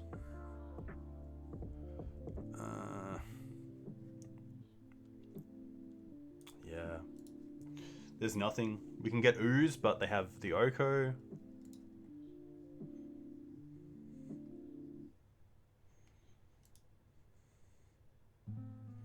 I mean, we might as well try.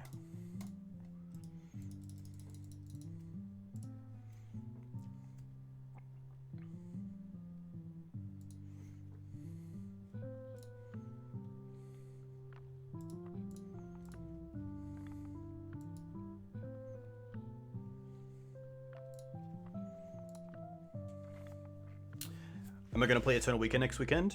Yes, I'm going to stream every single event for Legacy, which is cool.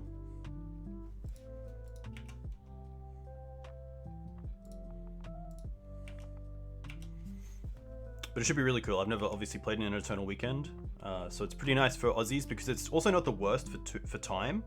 I think it's like 8 AM on Saturday and some other pretty good times. I'm going to use Noble here because I can use it twice.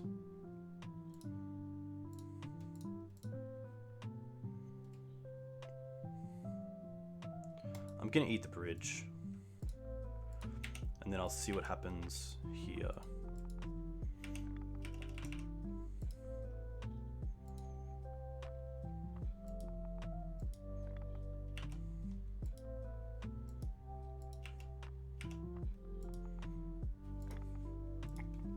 Okay.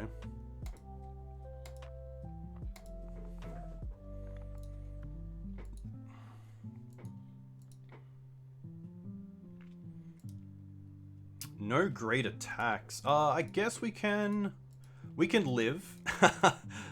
We can go block here, block here, block here.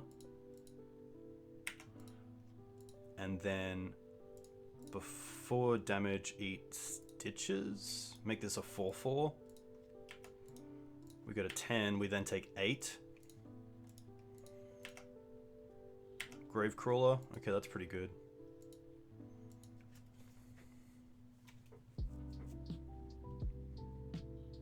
Yeah, I definitely have to make sure I have the PDT times correct, because it would suck to miss it by like an hour.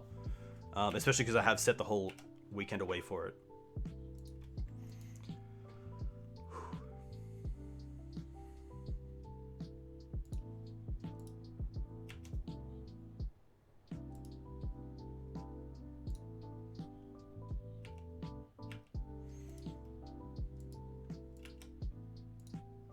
Oko's just done so much work.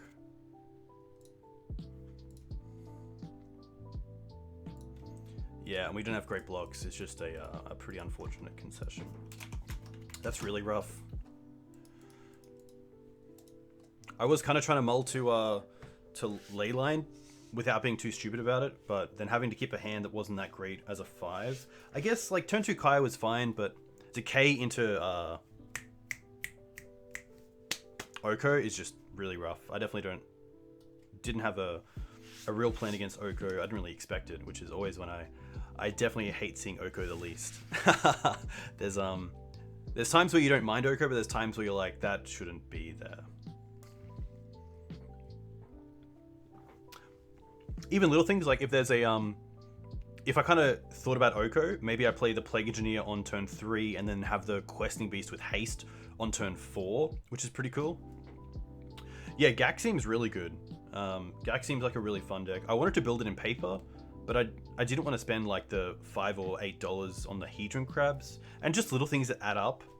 But it is a sweet deck. The mana base is pretty expensive if you wanted to get it in paper, but yeah, I think for online it's pretty good. Yeah, I think Hedron Crab went up as well because of all the new mill cards in the new set. A lot of people are trying out mill. I think it was even around $5 before a lot of these decks came out. And now it's just obviously there because there's a big casual appeal for any sort of mill card. And now it's played as a 4 over this. There's a few like 8 crab decks in modern. Yeah, which is pretty good. Rough. Well, hopefully we can finish on a win. To go 0-2-0-2 is pretty rough. But sometimes the deck just doesn't line up. That's just something you gotta just take on board and yeah, take on the chin.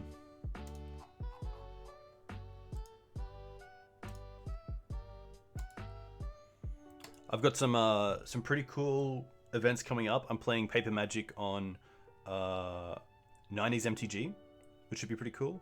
And then also playing Paper Magic on, I think that is called, let me quickly find them.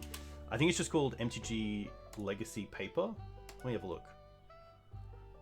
MTG Paper Legacy, which is another Twitch account, which should be really fun. It'd be great to play some webcam Maverick. Sometimes you're the dog, sometimes you're the fire hydrant. I couldn't have said it better. It's a pretty good one. Yeah, once has been pretty good, but it's always interesting. I'll keep this, and I think I'll just drop the second Thalia. I do want to keep the Verdant for the library, but I kind of want to keep the Verdant as just a turn 1 play to play around Wasteland to play turn 2 Thalia. Once is interesting. I think there's some players who like it a lot more than others. I kind of miss being able to use it for just other slots of cards because I think the consistency is already there for the deck.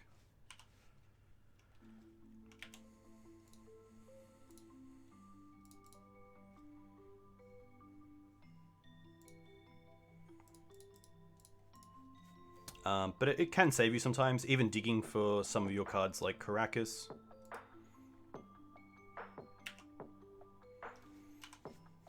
So that's always pretty good. And being able to do something like, you know, Once Upon a Time for something like Plague Engineer is really nice.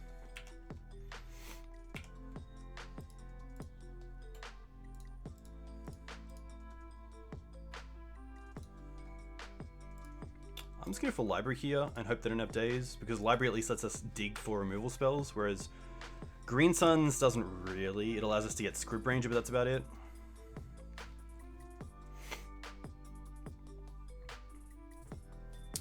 Pretty good start for my opponent. I don't think we're winning this one. Yeah, no green source either.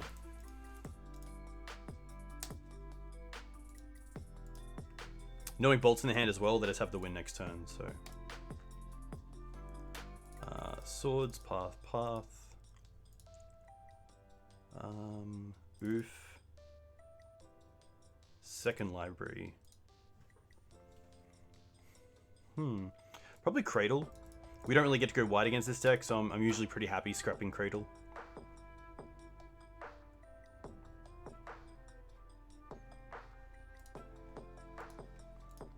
This is a one lander, but we do have the one, so I'm going to keep this. That was a very quick game.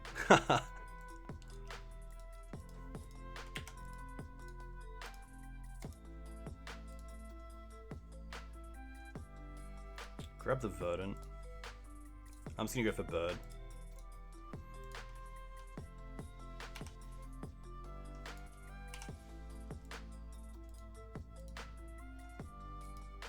Ponder's okay.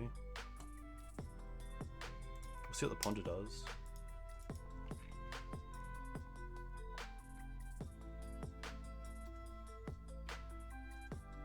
Choose not to shuffle.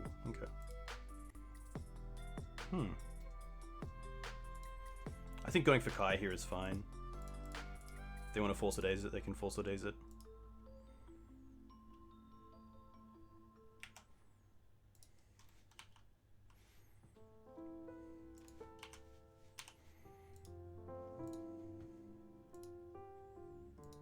Screws is also nice because it's kind of a small way to deal with Dreadhorde Arcanist.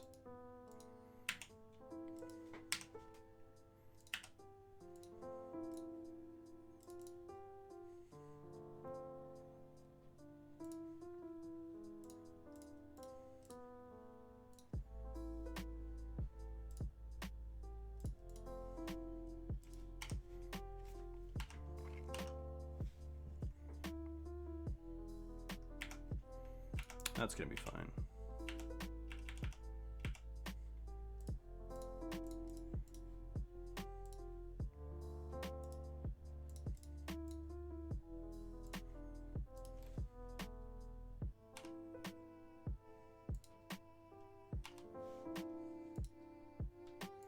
Oo's not the greatest to play out when it can be bolted, but I just want to make use of my mana here and try to flood the board with different threats.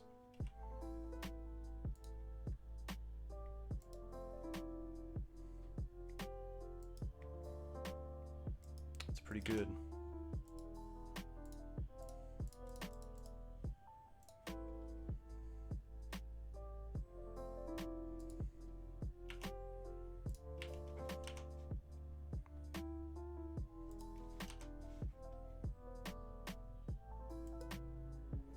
No flip is always nice.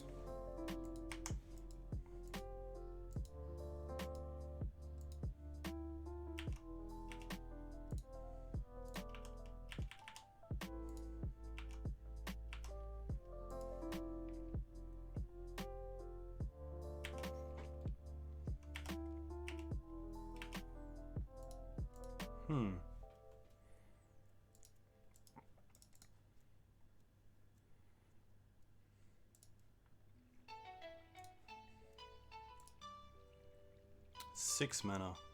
They have one card in hand. It could be days and they play for it. Why does Matt play Library instead of Bob? I think because with Bob, we don't have that great of amount of pressure, so you can just die to your own Bob a lot. And also, if your opponent is bringing in a lot of creature hate, sometimes Library is just so much harder to deal with than Bob. I think that's a pretty good reason why. Some of the older versions definitely did. But I think because Library, especially in Game 1, is just so hard for some decks to deal with that the card advantage from Library is just so much better than Bob. You can also be, with Bob, you never know what you're going to take most of the time, but at least with Library, you can be pretty, you can hold back a little bit. I think here the players just get Scrib Ranger.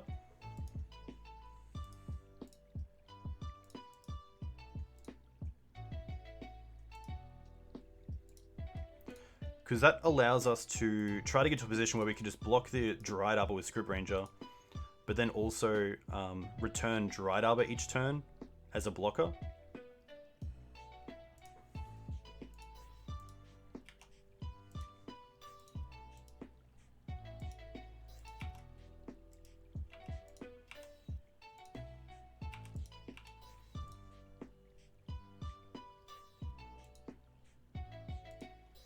No reveal, okay.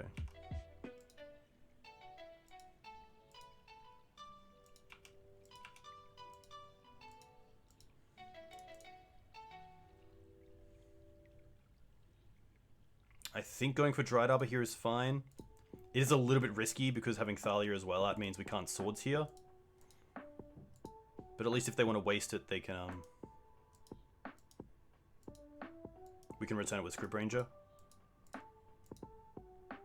I'm gonna bolt this first, okay. Then I do want to remove this.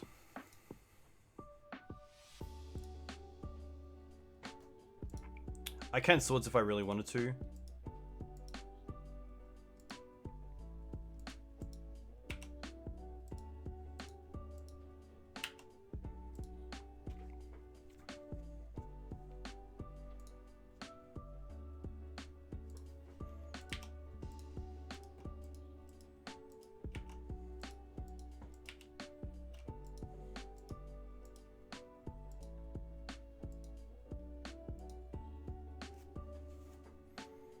Interesting. Okay. Another wasteland? Wow. Well, might as well use my mana here. Green Suns. Can Green Suns for Night? We just lose to Bolt off the top or Ponder into Bolt.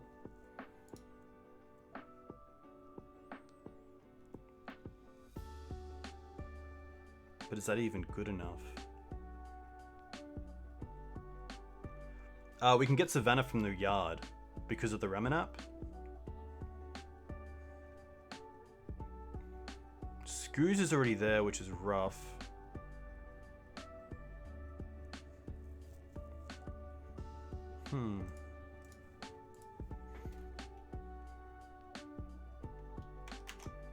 I think it is just Night. 1, 2, 3.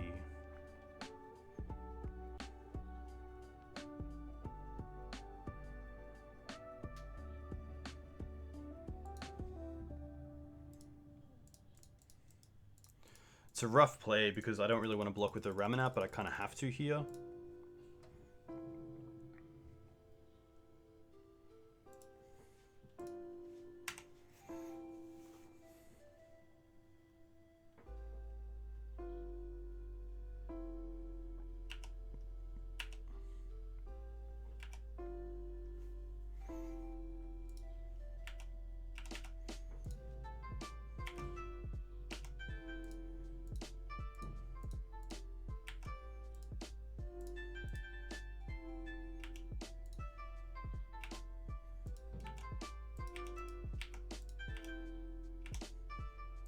Okay.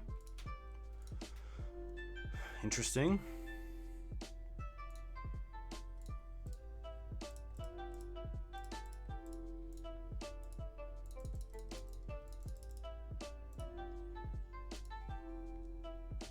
Hey Tim. Thankfully a pretty chill weekend. It is just another night here. And then just a pass. At least my knights can get to 7/7s here by sacking an Arbor, then wastelanding myself. Still no. Wow. Yeah, I could wasteland the Volk, but I kind of want to make sure the knight lives through a Tarmogoyf attack.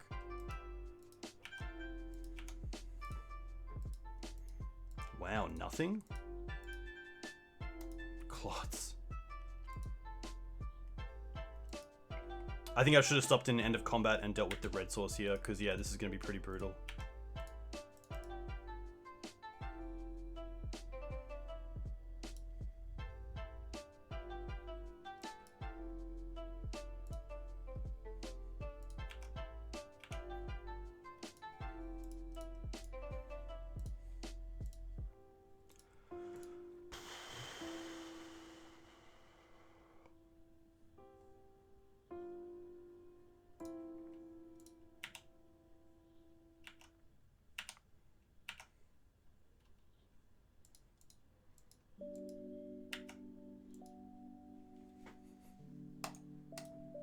That's rough. Yeah, I should have definitely hit the Volk at the end of combat. I just didn't have a stop ready. So, pretty unfortunate run, but I think the deck has a lot more to it. Unfortunately, just kind of drew the wrong side of the deck for most of these games, which definitely does happen. But I think that the core of the deck's really good. I do like the split on swords and abrupt decay. Maybe tonight it would have been better to have the extra swords, but I definitely like the uncounter ability of the third abrupt decay right now, which is pretty good. Otherwise, it's just a little bit unfortunate. But yeah, Maverick's obviously doing really well recently. This deck got a first place, which is nice, with the Legacy Challenge, which is awesome. I should have the Maverick Monthly up tonight, which will go over all of them as well. Did we get punished for the birds? What do you mean, Adam? Not too sure what you mean there. Have I tried Omnath Green Suns? Yeah, we played a deck with Loma Boy that played Omnath. I'm not too sure if it's still here. Here we go, 5 color. So this was a version that I played with Loma Boy on stream, which was really nice. It played actually Niv Mizzet as well, which we got to turn 2, I believe, which is pretty fun. But yeah, I know that Connor's been having a lot of success with Omnath in Loam recently, which is cool. Yeah, Niv is pretty interesting. Obviously, it gets a large amount of hits in the deck, which is kind of cool. But yeah, it didn't perform as best as it could on stream, but he's obviously got some pretty big trophies behind it, which is nice.